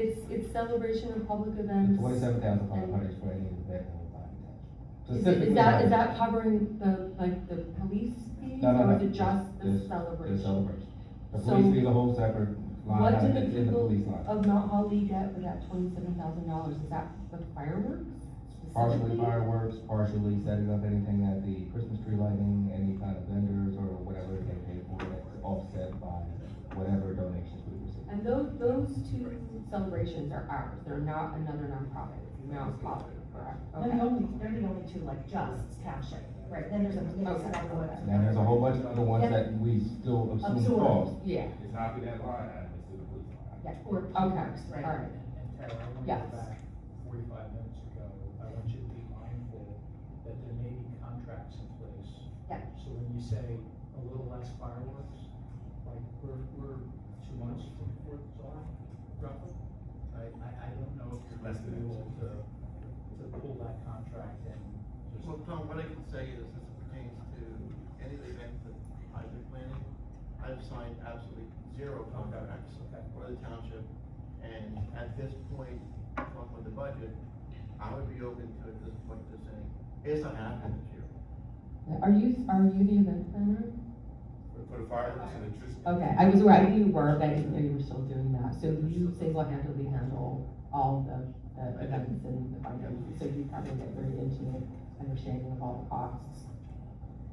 Richard's been doing that for years, so he has all the connections, all the relationships, so he's the best one to tell you in regards to what, if he says that, in regards to what we're trying to do now, and come to a agreement for this budget, that's a real line item that really we could look at, so. Okay, we're looking that's at where we everything. It are. doesn't mean that, like, if it's too complicated, we can't obviously, like, we have contract with someone, we have to abide by it. I don't think but, it's you know. complicated, Tara. I think from an event standpoint, we can accurately put together dollars and cents on what it costs to do the 4th of July, what it costs. Well, it could be the UEZ to do some funding, and I know that like the county, they wanna do stuff for the 250th, but I think that's in June. Just thinking outside the box in ways where literally if it's just 1,000 here, 5,000 there, we keep looking, we could easily come up with Right, 100, 200 but grand. looking at the events, and also looking at just the police soft costs, you're probably looking at $50,000 to $80,000 that you can take off the budget right now, without any question. And then how those events run moving forward, it would need to be funded by the nonprofit who's doing it, and there's a cost to the police. If it is a township event, like you said, maybe they have to go to the UEZ, and then run the event that way for those costs. But from a township perspective, to reduce the costs of the overtime at minimum to police officers, we have to agree to not participate in providing those services unless the services are provided by the organization or if the township hosts it. We have to work with the UEZ and get it funded that way. We're talking specifically about the township budget today. So UEZ has a budget to do things, but then we can go, that's another conversation. Right now, we're looking at saving some money. So if we're looking at saving some money, that's like 80 grand we can take out of the budget right now, and then it becomes a UEZ issue. 80 grand, go ahead. Well, actually, go ahead. So Rich, so it sounds like you've now floated another like item for me to add to my little running list here for us to kind of wrap up with. So could we add like, somewhere reducing it from where, is it public works, is it the police, is it our special events line item, is it from all 3 of those? I'm just gonna throw a number out there, we can talk about it. 30 grand for this year, let's pull out of the budget, and then we can't mess with, I don't think we can mess too much with the Independence Day celebration. At this point, we're 6 weeks not even out. Nothing signed, you absolutely can. Nothing is signed right now. But I'm just saying, do we have to go, why, do we have to go nuclear? This is a discussion. Do we say 30 grand, we find a few there, we start talking to the organizations, the other organizations who plan events in town and say, hey, we're gonna need to give you an estimate that X event needs to cover $3,000 worth of our police coverage for closing streets, et cetera, and do we need to work I on? think the average cost is what, $6,000 to $7,000 for an event, for a The event? average cost for an event is about $6,000 to $7,000 for overtime. We're probably That's at day events, but that's day events, correct? day events, night events, probably a little bit more, probably closer to 10. Do we have any night events? Fireworks. Okay, but, okay, so fireworks. And if you choose to do anything, I know they try to do things in October. Yeah, there's like some day stuff, like the car show, for example, which is, I guess, 2+ weeks away. That's like a day event, that's a morning thing. I'm sure there's more So I would people. think you think there's a $6,000 cost to that. Right. So I think we're about, I budgeted $100,000 overtime for police, or probably actually $3,000. So if you're looking to cut it back to, or you're looking to cut down the overtime line item, you have to start choosing which event you want. Yeah. What about even sharing the cost for like the entity having the event can pay a portion and then we cover a portion, so we're not putting that burden on the organizers to the point where they can't afford to do it, but it's like, okay, we're being generous, we will fund I think half. we're at a point in the budget that like, Yeah, I was gonna say, are we looking to save money, as you say, every $1,000 here or there, or still keep those every $1,000 in there? Or is it just specific $1,000 here and there that you want to take out, right? So, you're saying that we got. We share the burden, the entities that have less than. Understood, but if you're sharing the burden, we're still paying something for the events. Yeah, So because I either don't we're- wanna just say no events, you're not getting anything, I'm trying to compromise it. well, I think that the only event that we can share the burden with right now is the 250th Right, which anniversary. is the. Because we already committed to doing Yeah, it with the county the and county. providing a certain amount of, Right. but every other event, I mean, I don't think we can share any of that, because if I'm cutting the overtime budget in 25,000, I'm already at 53, now that the, For the rest of the year. there is no money. How much overtime have you spent so far? I think around 53, 54 I thousand. spent 54,000. And we spent about 119,000 last year. We spent 120 last year. Which doesn't seem out of line at all, because we're, then the May almost June, we're almost halfway through the year, we're about halfway through that overtime budget, right? Pretty much. Correct. With, I'm sure the burden of events is on the back half of the year though. Like- So I'm just saying, how many, what are you guys gonna go for now? Because now, if you're, like I said, if you're saying that I need to cut overtime from $100,000 to 25,000, by $25,000 to $75,000, then we can't afford it, because that money's gonna be dedicated to just regular people taking off and doing overtime. Like, you know, there's not gonna be extra. So basically, if you don't have that 60-some, you know, off the top of my head, $60-some thousand $60-some thousand worth of overtime, and you still sort of have in the budget to spend in 2026 right now, Right now, we have $47,000. left to spend. Correct. Okay, so it's all or nothing. Like right now, we're probably not even gonna cover the overtime net with what we have in the budget left. If you plan to do all events, you're probably gonna overspend that line. Right, we're gonna go over the budget anyway, so that's not a place to cut. And then you gotta wait until November for a line item that may be over budget to transfer that money after November 1st to cover this up. Can that be the, can that come out of the, what's it called, surplus? No. No? What is surplus for? You have to make a determination on how much surplus you're using at the budget. It only comes from underutilized budget items. Oh, After I just November have offsetting. 1st. Okay. Okay, so you went to the event place, special event place, so where, I don't know where to go. What do we either cancel or, and say I what? don't think we have a choice. Nothing? yet. I don't think we have a choice. I mean, it's just, There's no in between. If we cancel from the rest of anything that's happening in town that the township pays for, whether it's fully and I'm or. saying we can go and have that discussion with UEZ, there's an event budget that's there. I'm saying we need to shift this stuff at the end of the day. Township can no longer afford to keep up this pace with all the different events in town. We have a wonderful beautiful events in town, I go to all of them, but, at a certain point, sustainability is just not gonna go there. Next year- So what ours is, once again, everything is just an idea, it's not a reality. What are you saying as far as, I would say, where can we shave a little bit, I think but maybe we still have have to nice shift, things? I think maybe we have to shift from the township running things like PD for X, Y, and Z event Okay. to UEZ sponsored. So for tonight then, again, Yeah, to you move know things something along, about could we, in a very responsible, fiscally responsible way, could I say to the little list, we are going to reduce, you guys tell me which line items by a total of $25,000, and we are going to go to the UEZ, and then the plan would be officially to go then to the UEZ and ask if they can cover some of these soft costs for these events, and or could we talk to those organizations about potentially getting some more sponsorships and also sharing more of the burden of that, rather than the taxpayers? Yeah, Like, could that be a thing? Is that possible?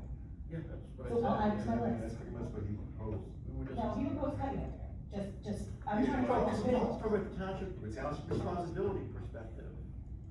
But that's not what I'm suggesting, I'm saying, can we say it's about $25,000, we will reduce the budget across, police, public works, and our special event line So item. which events of the remaining dollars are we going to continue to fund them for the remainder of the year? I don't know, that's a conversation that we don't have to, they're not, this is very vague. I don't think, that doesn't affect us cutting that budget today. You know what I'm saying? Like, we don't have to figure that out now. We can have conversations with we can talk to all the people who organize, yourself, the people at Main Street, Mount Holly, Norwood Village, and say, hey guys, time's tough. We've reduced our overall budget. We all need to find between UEZ and the organizations that run it, and we're gonna reduce, unfortunately, the contribution that the township is making by $25,000. My question is, how does that impact tonight? It- So, like, from Yeah, here, so it does. you said, so how does it impact tonight? So what would you propose moving forward tonight, right now? I'm asking for us to, I don't know. So- You guys have been through But this. so basically you're saying, let's say hypothetically we move forward, right? And we have whatever amendments to the budget that we have in there that we decided that we all agree on that we can remove, right? And then you're saying also to possibly go back to UEZ for the township sponsored events? Or are you saying that these organizations have to come and meet with us and figure out a plan to move forward? That's pretty much. What I'm saying, either way, tonight, we reflect $25,000 of savings. For example, this is, again, up for discussion. We reduce overtime, again, in the conversation, and in the context of special events, soft costs. We reduce the public works overtime by 10 grand, the police overtime by 10 grand, and the special event specific township line item by 5 grand. There's $25,000. We are going to have to work to find that back. And we're just going to be finding that money back from the UEZ or the organizations that plan those events. But we also understand UEZ can't be used as a cash cow either, right? Okay, it's not a cash cow. Can't use that. I Okay, mean, but you're- So are you saying? it's a good idea in a sense, but we also can't abuse the UEZ either, Does right? that feel, you said you do $25,000, you just paid I'm just saying, $80,000. I don't want- I don't want- You're- I don't want, organizations to think, okay, we just go to UEZ to ask for money to do things like that, so. This is $25,000, have you looked at the UEZ expenditures for this year? I think, but, I understand where you're going, Chris, I think the clarification that needs to be made is that the UEZ on an annual basis, we need to, again, this is not a UEZ discussion, but we have to approve projects that we use to expend throughout the year. And to that, it could be marketing, it could be rehabilitation of something, it could be the purchase of a property, it could be a loan for someone buying a building. It could be, events that's out there, right? And all these things have to get approved by the UEZ, the council, the UEZ, and the state. A lot of these things, I give you a good example, as we approve the final number for events in town. And that's still at the state. So as of right now, even if we remove money from overtime for events and special events, we have to specificate for stuff. If we went to the UEZ today and asked them for $25,000 isn't there to give them yet until we receive those funds and approval from the state. It's going to happen, it's just a really slow process. Like, we literally just got the money for the police cars for the UEZ police program from a year ago. Yes. Well, I would be really careful about talking about how long it takes to get the UEZ stuff pushed through. It doesn't take a year and a half. It's about a year and a half. No, I don't think we want, no, I don't think we no, want to go there. No, it does, because the state, we submitted those things, and I have- we I have- submitted everything on time. And when the state decides to meet, or the UEZ board decides to meet, then they determine, sometimes they may hear it, sometimes they might not hear every town's request. They'll get to it at some point. So a lot of times, those things take 6 to 12 months to actually push through.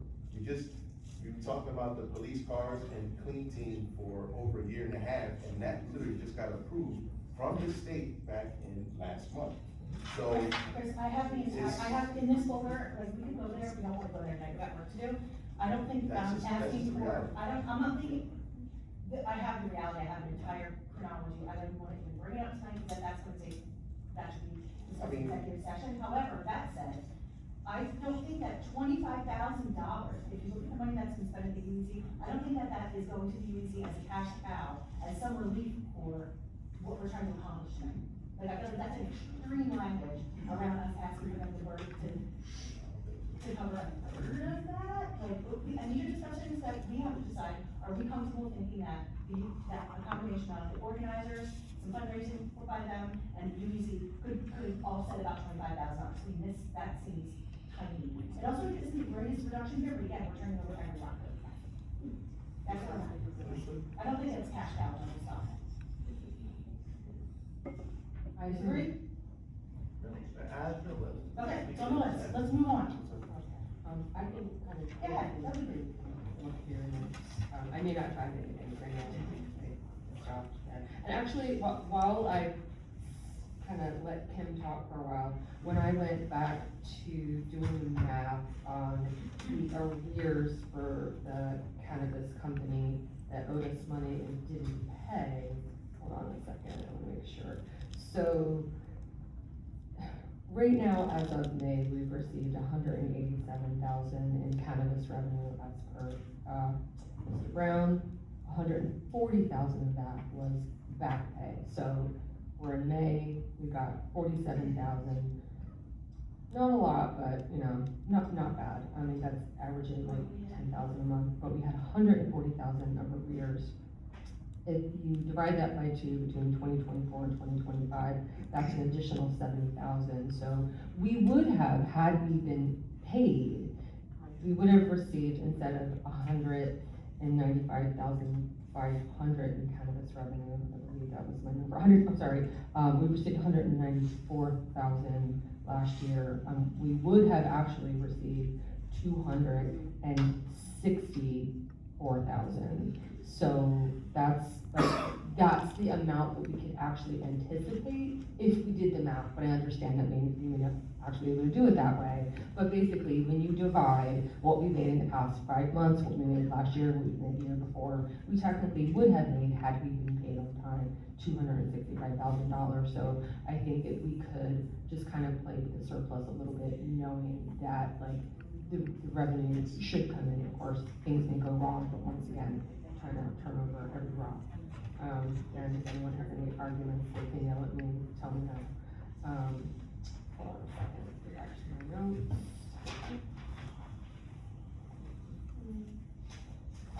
Okay, oh, actually, my second note was UEC could help cover special event celebrations, we were thinking alike.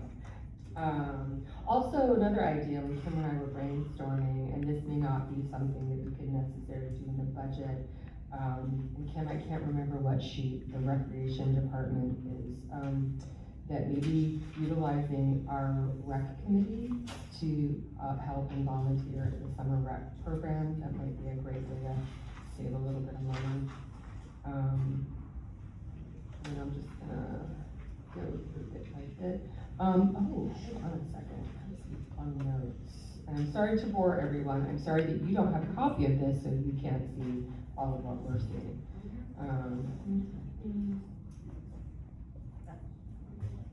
And if you find something to bring it up and interrupt me.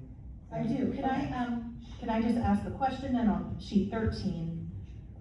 We are increasing our expenditures for Historic Preservation Committee other expenses. We spent $17,200 in 2025, and we are appropriating $33,000 even for 2026. Just can I get some detail around why are we increasing that? You only spent 6,200 out of the 17,200, and there's a $19,000 proposal, the combination combined equals 30%. Can you say that again? I'm sorry, I couldn't. So there's a proposal for $17,200 for the historic element, they only charged us $6,200 of that last year, so that balance is gonna carry over of $11,000. We have a proposal for $19,000, so. And so that proposal for $19,000 is for whatever it is that we need from the engineers or For the the ordinance, planners, for the planner, for what we continue to need to do in regards to the master plan in order to then be able to kick off a historic preservation committee. Is that correct? Don't we also the budget for a historic consultant? And they didn't even discuss that. There's usually $3,000 in the historic line item. If you wanna hire a consultant, the consultant's probably gonna be about $30K a year. We're not doing that. I'm not remembering historically, we Yeah. had one. Consultants. Consultants cost. I think the Berlin City just went out to bid and it cost them $30,000. You said 30,000 for a consultant? I believe so.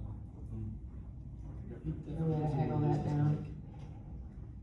I do have I'm gonna interrupt him. When we were talking about the PR firm, how are they paid through the UEZ? Is that just through grant money? Like, how is that budgeted? We're talking about the township budget, is that right? Well, yeah, but, because I was thinking like, oh, that'd be a great thing to cut, but like, a UEZ is a board appointed by the township, But correct? this impact this budget that you're talking about tonight. The UEZ budget of the township. Good, I'll go to a UEZ meeting, thank you.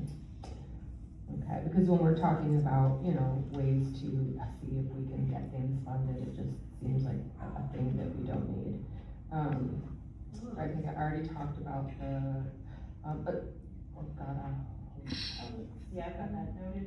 And so, I do have a question, because, well, the PR firm speaks for the township, correct? Like, they're the communications firm that speaks on behalf of the township, correct?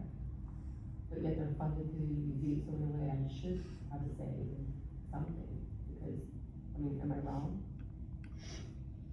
I'm not sure how to answer that. Like, isn't it normal for the township to pay the PR firm, and that's what we did in the past, I find it odd that it's the UEZ. Like, is it shared service or anything like that? We're talking about funding special events, but we can pay a PR firm $48,000 a year through the UEZ, I just found that interesting, but I can move on. Hold on. And then whatever you brought up the historic preservation. Our township manager, Josh Vaughn, and I did have a conversation about vehicle maintenance. I was gonna suggest maybe decreasing that amount a little bit, but you said that you explained that we need to keep the cars that we have in the police force, and I guess, yeah, he explained. Yeah, actually, well, thank you for speaking for me. I was actually going to say that was one area where we actually agreed that it's actually more fiscally responsible to keep the vehicles that we have and spend the money or allocate the money to maintain them, because we can't afford new cars, so that is a place where I agree. Thank you. Okay, so housing inspections, that's on sheet 15. Talk about that. So we are spending $178,000 a year to make 100,000. That doesn't seem very smart. Could we discuss that? It's on sheet 15. We're losing money on that, and I'd like to find out how we could not lose money. Before we answer that, you mind taking a brief break? Sure. Does anybody have to use the restroom? I'm good, but take a break. I would take like 2 minutes. Yeah, that's fine. Here we go. Yeah, I can go to that. Okay. Then we'll come back and answer that question.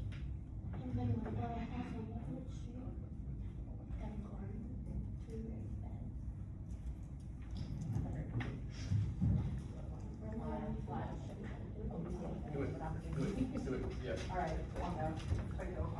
Thank you. Hold down the fort, hold down the fort. I'm good, I'm good.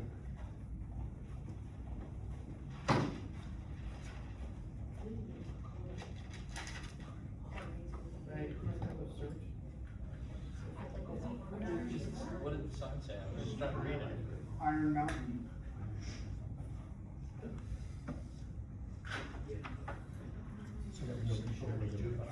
Excuse me? Your remarks are so soft and work to me, like, I don't understand why you're. Why are you making faces at me?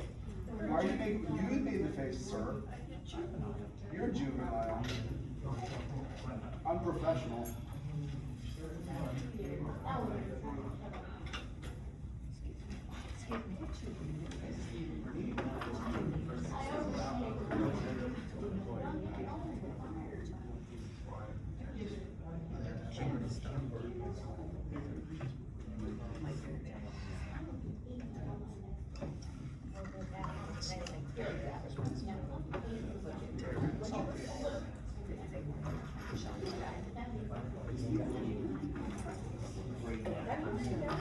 I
mean, I think, you can't see this. Is it lighting up there? That was about an hour ago. Like about an hour ago. Okay, yeah, you're back in. Alright, so finish it, whatever. Kara had a question. I got it. So code enforcement, like the municipal court, sometimes we have to spend more money than we want to, and they don't always bring the same amount of revenue as we have employees. With code enforcement, there's, 2 full-time and 2 part-time employees, and I would believe at least 3 of them, maybe all of them, cover everything in context.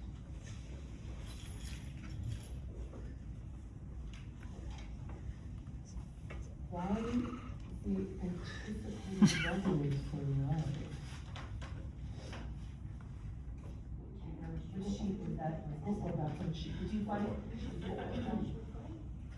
Sheet 4 is the. And the revenue is $100,000, like I said, it's just, like the municipal court, we spend $181,000 to run it, and we bring in $65,000. Sometimes they're not money-making entities, it's just enforcement. Yeah.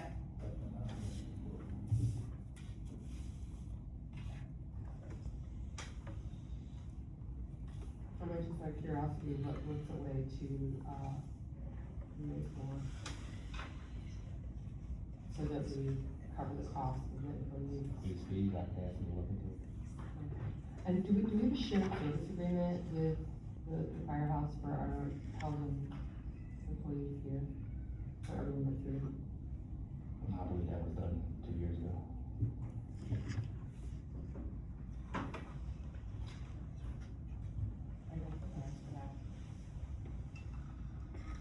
So basically, just hope they get more money and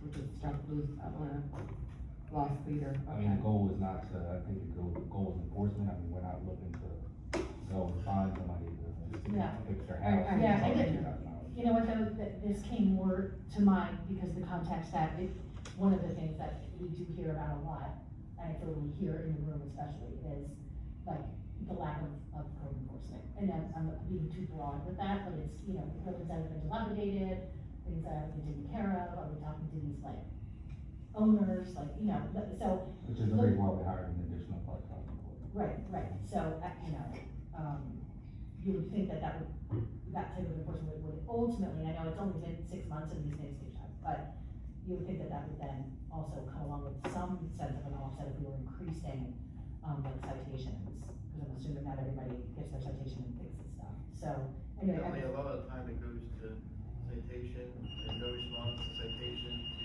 the court, to put stuff on risk, to the.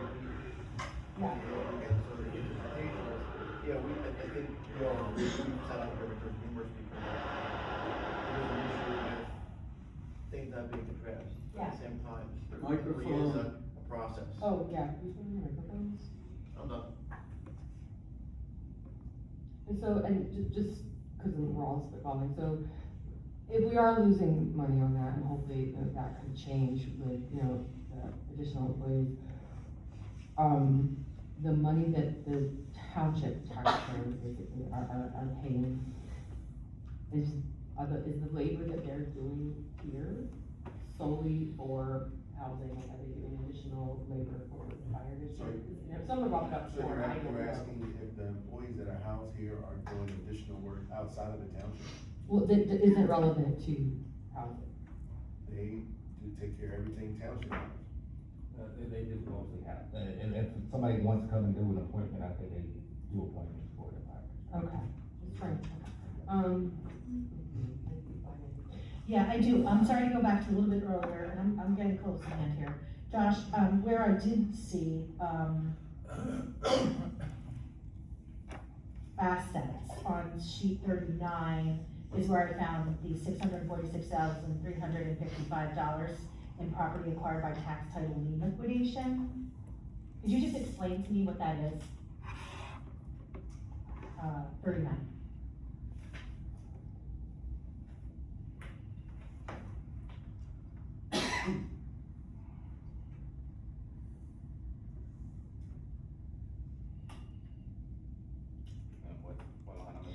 It's like it's under receivables with offsetting reserves, it's the third one down, property acquired by tax title lien liquidation. 646,355 in the version I have. 1, 2, 3, 4, 5, 6, 7 lines down. Yeah, and I think these are tax liens that we haven't foreclosed on yet. Okay, say more. Thus the receivable. Okay, But I'll defer to Josh on that. I can double check that. okay, All that it is. okay, gotcha, gotcha. Because the expense is so great, what Josh has been doing is he'll get 4 or 5 of them at a time, right? And then we'll go through the foreclosure process and get them back into his hands. Gotcha, okay. These are just sort of in the middle waiting to get into that funnel. Could be, I'll Good. defer. Yeah, but that's generally, idea. Okay.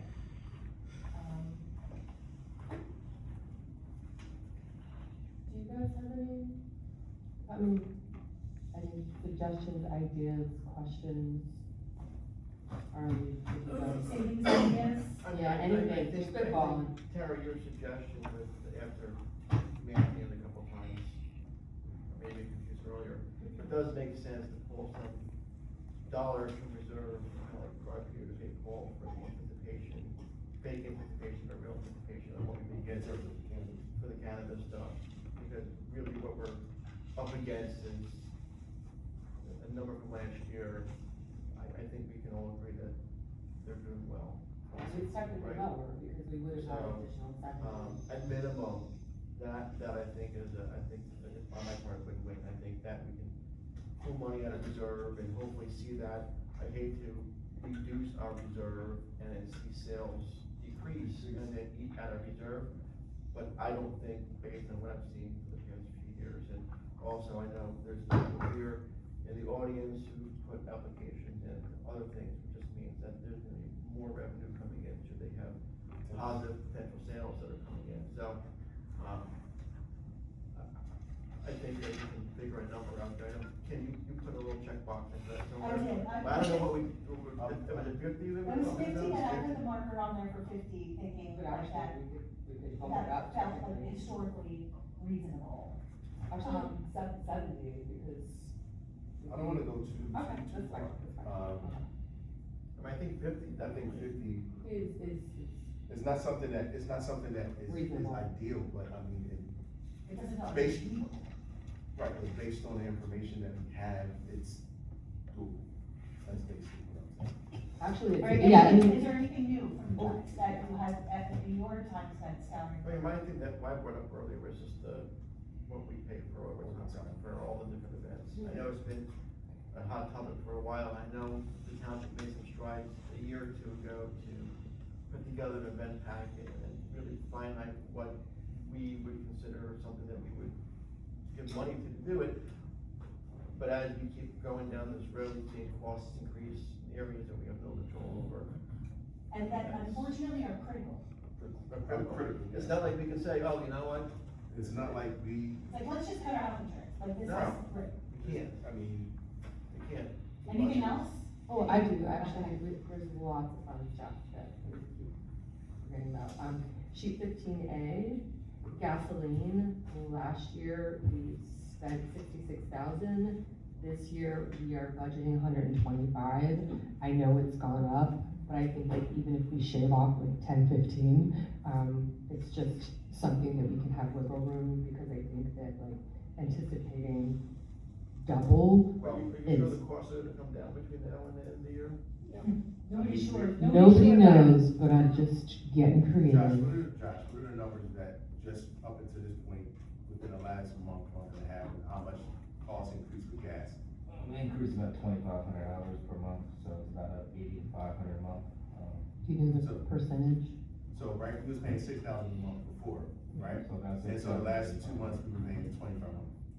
And then Top. 2,500 more. Increased 2,500 more. Okay, so what's 2,500 times over the rest of the year? We'd be looking at.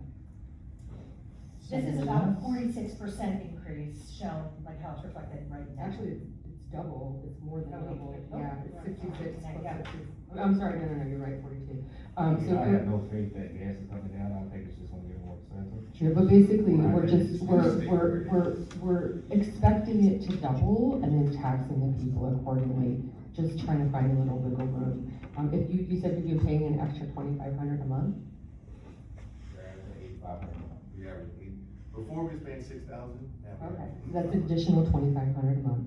So if I multiply that for the additional 7 months out of the year, we're looking at an extra 15. 17,500. Well, Yeah. Then let me say this, if we decided that we wanted that to be $8,500 a month, Josh, you said 85, then if we just multiply that by 12 to give ourselves a little buffer, even if January and February weren't that high, that's still 102. So we can So shave what off. if we even just say 20. 110, and then we just, there's Yeah. another 15?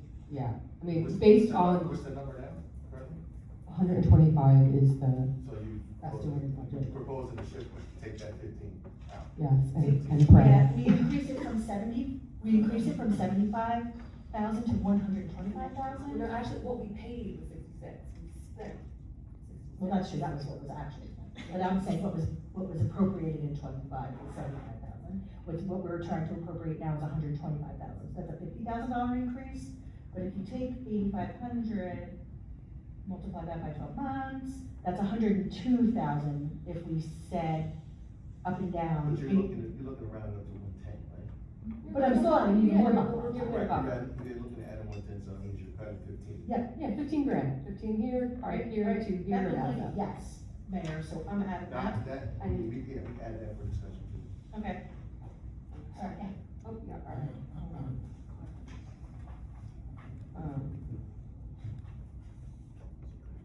And do as much as you can in one trip, so you don't have to use a lot of gas. And keep the tires inflated. All Brian, right. could it please happen within a 2-block, radius? Hold on. We talked about that in I think we went over most of what I had here, but I'm gonna go with my handwritten notes, and feel free, anyone have any ideas, suggestions?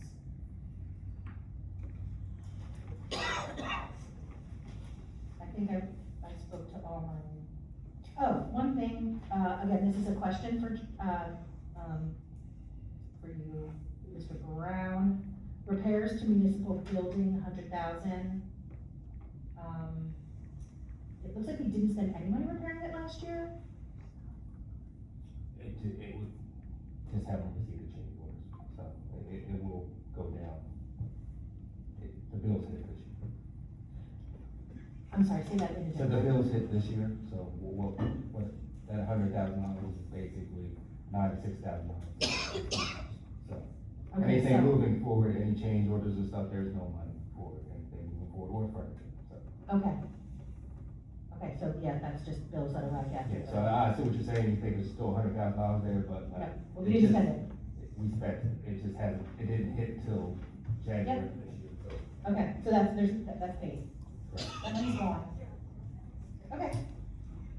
That's all I have in my notes. Okay, so if it makes sense, guys, do you want me to run through the little like laundry list that I made? Nope, go ahead, go ahead. So, we just, I know this may be a topic for a different day, we don't have all the details. Use your mic, I'm sorry. You gotta turn them off, this is gonna, that's Oh. what I'm doing, listening, Got you. years. Maybe a conversation for a different day, it was not the budget, but, vehicles, I know there was a discussion, kind of, kick the can down the road, we have vehicles that go to the shop all the time, we do everything, because they're falling apart, and gas is costing money.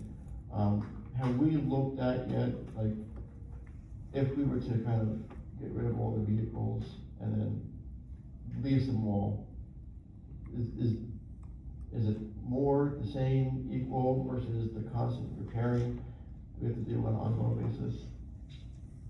We were having a lease to own plan, I guess it probably started in about 2014, so every 3 years we would lease like 5 cars and then take a year off, and then lease 5 cars, take a year off. And then we would own them afterwards. For some reason, I think they got a hybrid match for the lease, and it was problems with them. So that's where most of our issues are coming in with the last match we bought, and that's kind of during the COVID time period as well, so who knows how long the car is sitting. I can forward you the vehicle turnover plan the police gave me, and then you guys can take it. I just remember talking about the vehicles and the leasing and the owning and lease to own like 10 years ago, and it was kind of almost the topic, like, costs. The lease to own was working until this last Okay. patch, so I was kind of just hitting a rough patch with the cars. Right, sorry, Jim. That's good. Do you have something for us? One more thing, and it's basically just a question, so many notes. Because we were looking back at the budgeted amounts and spent amounts in 2024. And, for sheet 15A, the rec department, we spent 55,000 in 2024. And then we spent 81,000 in 2025, so we are budgeting 83,000. How could we, is there room to play around? How did we get from 55 to 81? Went from 55 to 81, because I don't think we hired a rec director until halfway through the year, so that's why they increased that. There's really no room, yet for rec directors under the union contract. Okay, so that's just. And we have summer employees that, the minimum wage keeps increasing to whatever it is right now. Okay, that makes sense.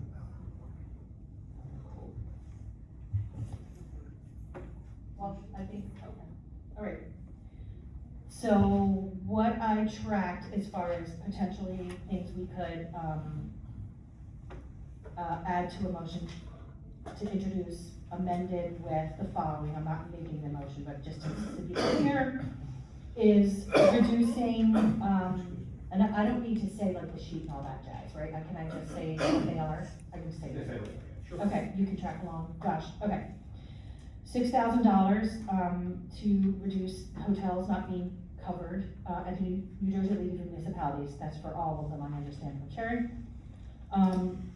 Reducing the salary of the, council persons for the back half of the year, since they were already almost in June, I would earmark that at $11,000.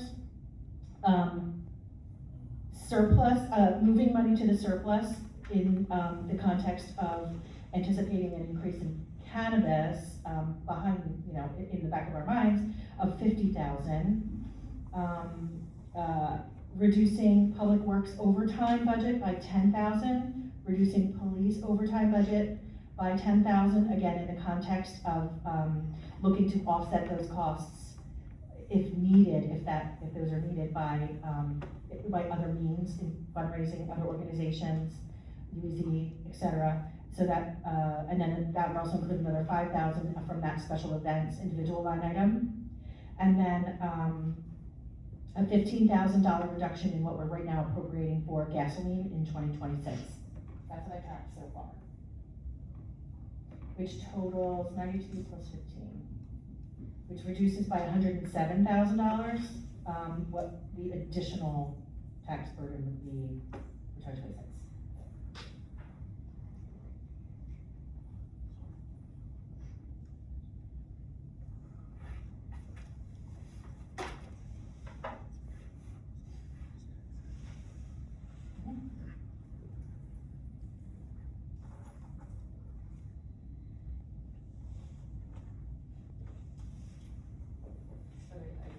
The council salary thing would have to be, voluntary because we'd have to pass an ordinance agreeing to $0. Am I wrong?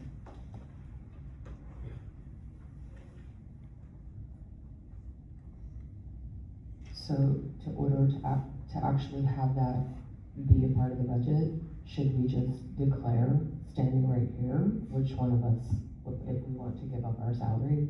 Or do we just take it and donate it? How does that work procedurally?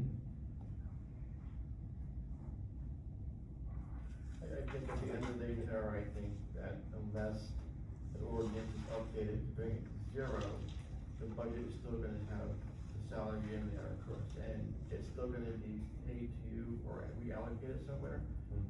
If that's what you so choose to do, it's not gonna make a difference in the budget at all unless we modify the salary. Can't change it, like. It's absolutely impossible. That's what we do right now. And so you do a new ordinance. I will say, like, next year, I think it'd be great to get the budget started in January, so we're not like almost halfway through the year. So basically, it's just, I can donate my money, You but donate yourself. I can, we could all agree to forfeit our money, we can't change it. It's immutable, Correct. can't change. Not possible. Would go into surplus and be available the following. Okay. And So would it be crazy for us to then reduce, or to do another addition to the surplus like we did for cannabis by, say, $10,000, and then that, again, knowing that that would come from potentially us, just so that, Taking it from 50 to 60, is you get from 50 to 60. that what you said? Oh, sure, yeah. Exactly right, okay. Got it. And as far as, having a conversation of updating our vacancy tax, I could make the motion later in the meeting procedurally, like, For executive so, session. like, for executive session, I would make sure that, like, that's on the books, perhaps, I don't know if this is the right time at the end. I would move to have an executive session to discuss a vacancy tax ordinance. Oh. Yeah, even though we can't include it in the budget, like, oh, sorry, yeah, vacancy, yeah, fees, sorry, not a tax, a fees, yeah, I can keep having the word tax in my mind, not a tax. Just, So, so no, that's a. No, I understand. that the next meeting, we could, like, I mean, obviously, unfortunately, there are some things that are just mutable, can't change. That doesn't mean that we can't have the will to move forward and do what we can for the future. So, I have a question. I know you brought up the hotel stay in Atlantic City. Outside from the council members, and this is a question for the administration, the employees that go, they're going there for learning and required credits, right? That's what they go there for and take it for. So what are we cutting here? Is it the recommendation to cut all of the employees going and getting their annual education that like everyone does, or is it like people think that it's $6,000 for was 5 to 4 of us to go to AC? Could you repeat that, could you? The total amount that's being asked to cut for the hotel's stay, it's not just for the council members who go, it's for the employees who go, for the required learning credits that they go for on an annual basis. So are you recommending that the employees self-fund their hotels to go to the required schooling and training? We could have a conversation about that, because I'm not. I can tell you right now, Atlantic City isn't that far. I can tell you right now, my vote's no, that's it there. Well, let me ask a question, how many people get rooms there? Sherry, 16? What do we cut out 5 rooms? How many room nights, like 2 nights? Will that even Ten make, mostly? will that even make a difference? Will that even make a difference? If you cut out Well, council- we have to try to find every dollar. It depends on the rate, I have to order everything for AC rooms, when the lead thing opens up, the rates are different depending on when where you stay, Right. what Right. you do. And Borgata we- is not the but- most expensive hotel to stay, I Normally we can get tell you good that. group rates, right? Well, so that looks like $187 a night, right?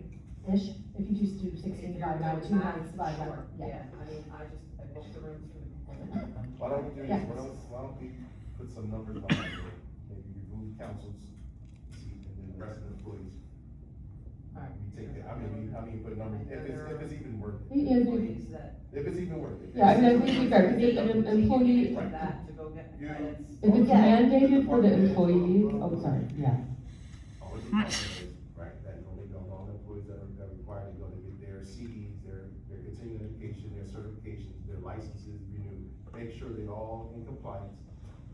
Employees are fine, council, I wasn't sure, like, you know, at the end of the day, you know, no difference, I mean, we're talking. it doesn't really, like I say, I don't know how much. What are you arguing here from penny to? About $1,500 for probably an ish. Yeah. Yeah. Well, not even It's that. like 1,500. Now, it's maybe $1,500. So it's, For the For board. us. Yeah, I mean, yeah, to be fair, I don't wanna hurt the employees, I think that is fair, and if it's required of them to go, and they have to scan in and report back and all that stuff, because they have to do it for their job, it you know, also that's allows them understandable. to take care of all that in one shot, Right. instead of The taking amount of multiple seats, days right. off. Yeah, yeah, you're not wrong, So you're not it's- wrong. It's actually Yeah. cost effective for them to be there for those 2 days to get all their classes in, or they don't have to take multiple days off throughout the year, or time off to do those. Yeah. things. Or spend No, some do money. they know, It's do not they just know, one. yeah. So Webinars and all that that's stuff, something to because me, all like- that also costs money. Yeah, and they're That's not, not really gonna make a dent, and that's not really gonna make a change, and also too, you're helping the employees, because the one thing I do know is the employees that have worked for our township, we have a low turnover. You know what I'm saying, so they Mhm. enjoy working here, they want to be here, I agree. and as a council, we need to support them. Yes, Because okay, you're not wrong. they do, we ask them to do multiple jobs on top of jobs, just to get I them. don't think we're arguing that they need to be there, I think that, I mean, looking at the full time, I'm doing math here, looking at like, where we're trying to save some dollars. Yeah, I mean, I'm not, I don't have a problem with us I don't not have a having. problem. Okay, I will reduce that from 6,000 to 1,500, which just reduces the coverage of our, You mean 11,000 to, what do you? I'm It- sorry. no, it wasn't 11, it was the, 6,000 for covering every other 6,000 towns, for- to just Oh. 1,500 for us. That That was our salary. Yeah, I mean, if we wanna stay, we can pay for our own room, or we can drive down that, we're not required to go. I mean, if we're getting paid to, if the fees to go to the event, cause I was doing the registration fees, we should be going to seminars, but we You don't. wanna remove that from 6,000 to 4,500? Is that you? That's what you did? No, actually, I only removed it, I removed it down to 15, so the 4,500 remains in the budget, and that covers the employees. Right, Yeah. 45 remain, right, that's what I'm saying, you're moving. Will that cover all the employees?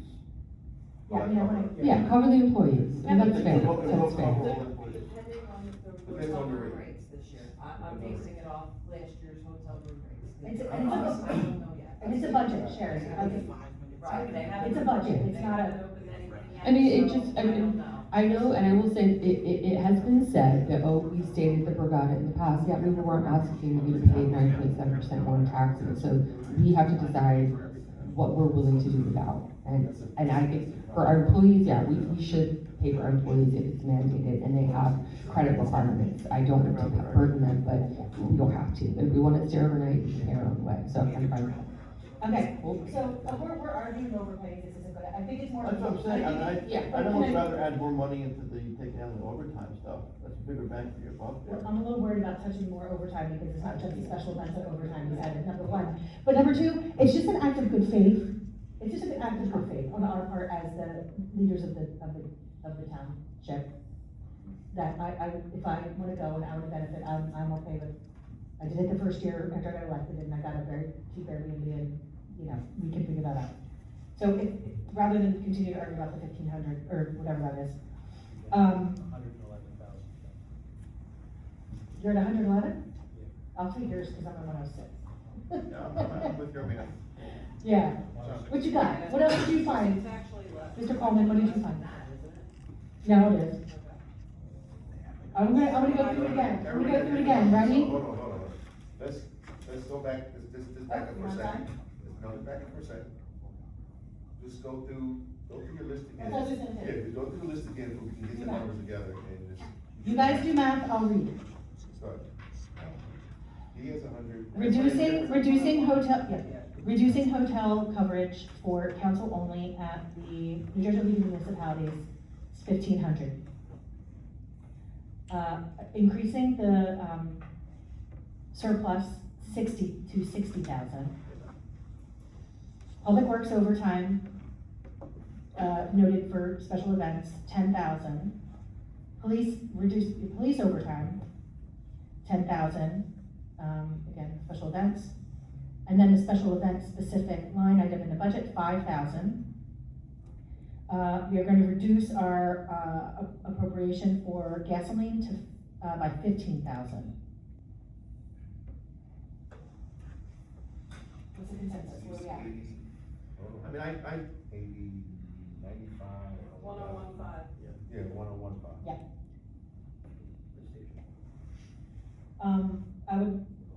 I would like to move, I'd like to make a motion to, advance, is that the right word, Mr. Coleman? yes. Advance the first reading of the budget with the reductions as just discussed. Do I need to mention them again? No. Okay. No, and that'll be subject to Kim, the township manager reflecting those changes in the budget that ultimately will be sent to the state, Yes, right? Because we've got to have somebody from the state assigned to review all this. yep, Okay. okay, so I'd like to move. Are we have a first? So this is a motion to introduce, correct? Motion to introduce as amended, as As discussed. amended with the things that we agreed on. So we have a first. Not that I need to say that I need three votes. Okay, I moved. Two does not work. We have a motion from Kim, You have a- second, We have a second. second. We have a second from Astor. Ms. Astor. Roll call, please. Ms. Astor? Yes. Ms. Perkins? Yes. Mr. DeFalco? Yes. Mr. Banks? Yes. Thank you.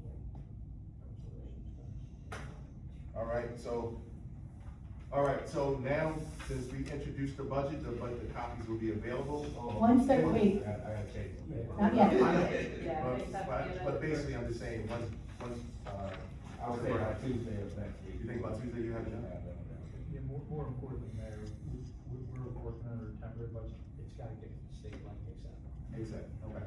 We'll do our best to get it to tomorrow. We'll try to get the budget out with these amended changes by next week, As soon as possible. as soon as possible, so it'll be available to the public. That's pretty much what I want to say. Josh, Tom, is there any, requirement or need to approve temporary appropriations so you can continue operating? Like pay bills? We already You already passed that. We already passed that already. Do we need more? And if you go to June and you don't pass the budget, the township shuts down. It's like, Right. So So we're- you're at 30 something percent, and you can go to 35%, because they changed it in the budget law. Right. But if you don't, that's payable the next 2 weeks. Got it. And that's not paying any bills like we currently have out there. Got it. Understood. So we're pushing up to close to the line. Okay. You don't wanna- Is there any other business for tonight? So basically, no other business. Date for the budget hearing. 20 days. It's 30 days. It's gotta be 28 28 days days. from tonight. Not even start. I'm proposing June 24th. June 24th. Which is another Wednesday at 6 p.m. That's 29 days, basically. I just want to give us a little. June day. Right, June 24th, at 6 p.m. Okay. All right, so we have to have this next meeting 28 days from today, and June 24th is the best possible date. Does anybody have a problem with June 24th at this point? I will make it Okay, work.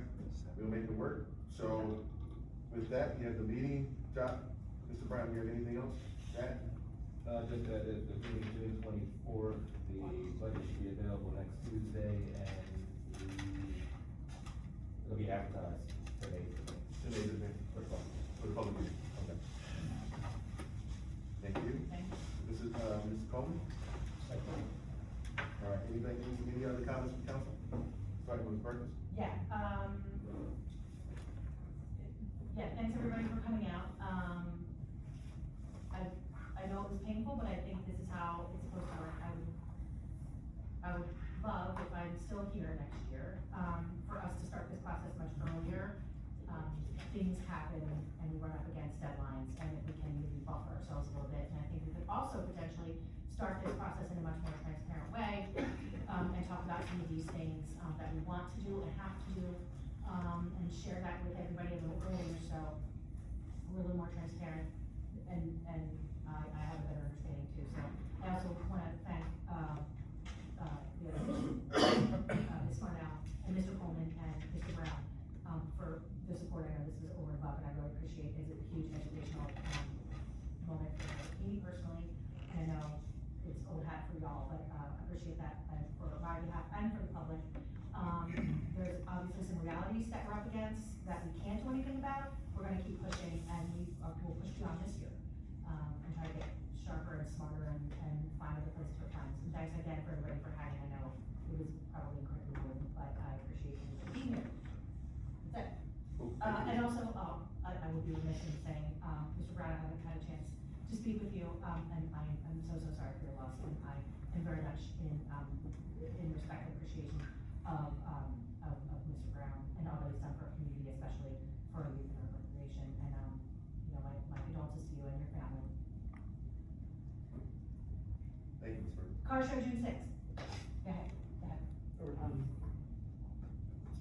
Same here.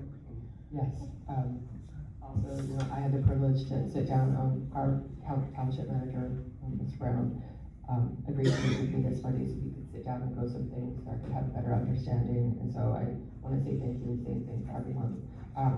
This is the first time that we've had a tax increase of this size, and so we felt to really do a deep dive, go through everything, turn over every little rock and see where we can find 1,000, 2,000, 10,000, and we came up with 100 grand. Would I like to have more reduction?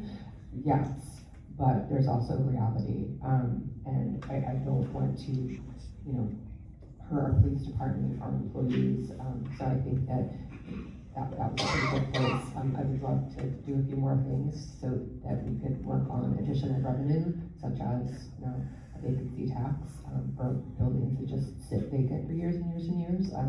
I don't think anyone will cry if the bank has to pay more money because they're sitting on a property that's just becoming dilapidated. And I want to thank all of you for coming here. It must have been really difficult to follow along without having the budget. But this is something that we were really committed to do because it's easy to just pass it and then say, hey, sorry, times are tough, the economy is tough.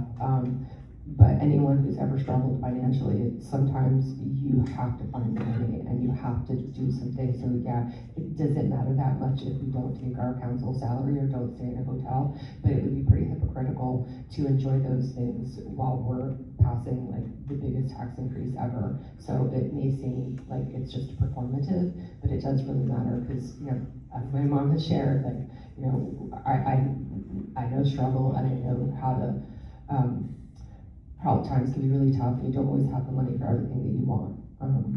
So I'm not thrilled that we have the tax increase that we do. The economy, not good. I look at sales and sales data and prices every day for a living, and it's going to be rough out there and it's going to be a tough year. So thank you for caring enough to show up. And I think that's it. And come to the car show. It'll be a good time. June what? 6th? What time? 12 to 4, June 6th, Saturday. Thank you. Thank you, Ms. Anderson. Mr. Fogel? Thank you. We used to have meetings at this all the time, as you know. Rich Dow was here, it was about 18 hours in the penalty. But we did go over a lot of this stuff, I'll have to bring it up. It's good to cut a little bit here and there, but I think sooner than later, we need to sit down, like I mentioned earlier, and really do a full analysis on where these big costs are. I know for one, being in the insurance industry, that everyone got hit this year, everyone. From state, joint, everywhere else. But there's creative ways to kind of reduce some of those costs, but it's not trivial. and it requires a lot of coordination from employees and union members and contracts and people to agree, disagree. Now, and that's just one avenue, that's there. That's a huge, huge cost in our annual budget. And there's other things, that are there. Just leaving open that this was a little chaotic going through it this way at the 11th hour, but I think if we have a couple meetings, even before even January hits, maybe we can look at some of the different line items and see where we can be creative to try to help save a little money as we prepare for next year's budget. I don't think that insurance is gonna go down, ever. I think that, ever. And hopefully gas prices go down. I'm not sure about you guys, but I just fill my tank up for like $98. So, it's expensive. I do have a little bit of a concern regarding the reduction of the gas for the municipality, what they do.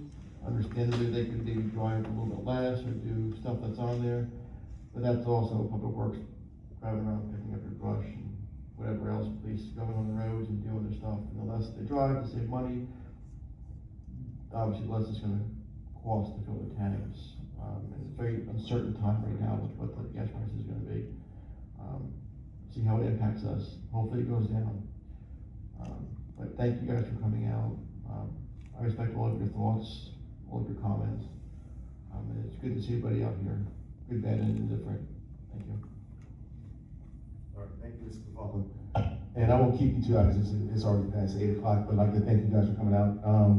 This was productive in regards in terms of how we do things. This should be done more often, and beforehand. And it's always gonna be a healthy discussion. This is not easy. Sometimes you forget that we also still live in town too as well, and our taxes are going up as well. It all depends on where you live, depends on how much you have to pay. So it's not easy for anyone, and it's not easy for anyone anywhere, and I'm not trying to compare to other places. But we do try to be fiscally responsible, we always have been. And moving forward, there's some costs that we can't anticipate every year. And so it's one of those things where we have to be creative in terms of how we do things moving forward, because right now we're in a time that's very uncertain. Nobody knows what's going to happen tomorrow or next week or next year in regards to things like this. So we just have to do our due diligence, because in which we do, and in which we have been over the last few years. We've been fiscally responsible in a lot of ways, and we will continue to do that. So I'd like to thank you guys for coming out, and I think we have another event coming up next, the Memorial Day celebration, of course. Happy Memorial Day. You know, hope you guys come out to our ceremony, which is going to be on Monday morning, and then I think the car show, 9 a.m. Monday. Yeah, 9 a.m. Monday. Then rain or shine, you know, we'll be there, and I think it's a good event to, you know, honor the more, you know, the people that, you know, that saved this country. So with that, we're done. Our next meeting is going to be in June 24th at 6 p.m. I think everybody's in agreement. No. We can do it all on 20. So June is gonna be a long meeting. We're gonna have, bring your snack, make sure you have dinner. We're gonna be here because we have to get back to business and continue to do our job. So with that, we adjourn. All in favor? Aye. Thank you. So, yeah. Hi, Louis.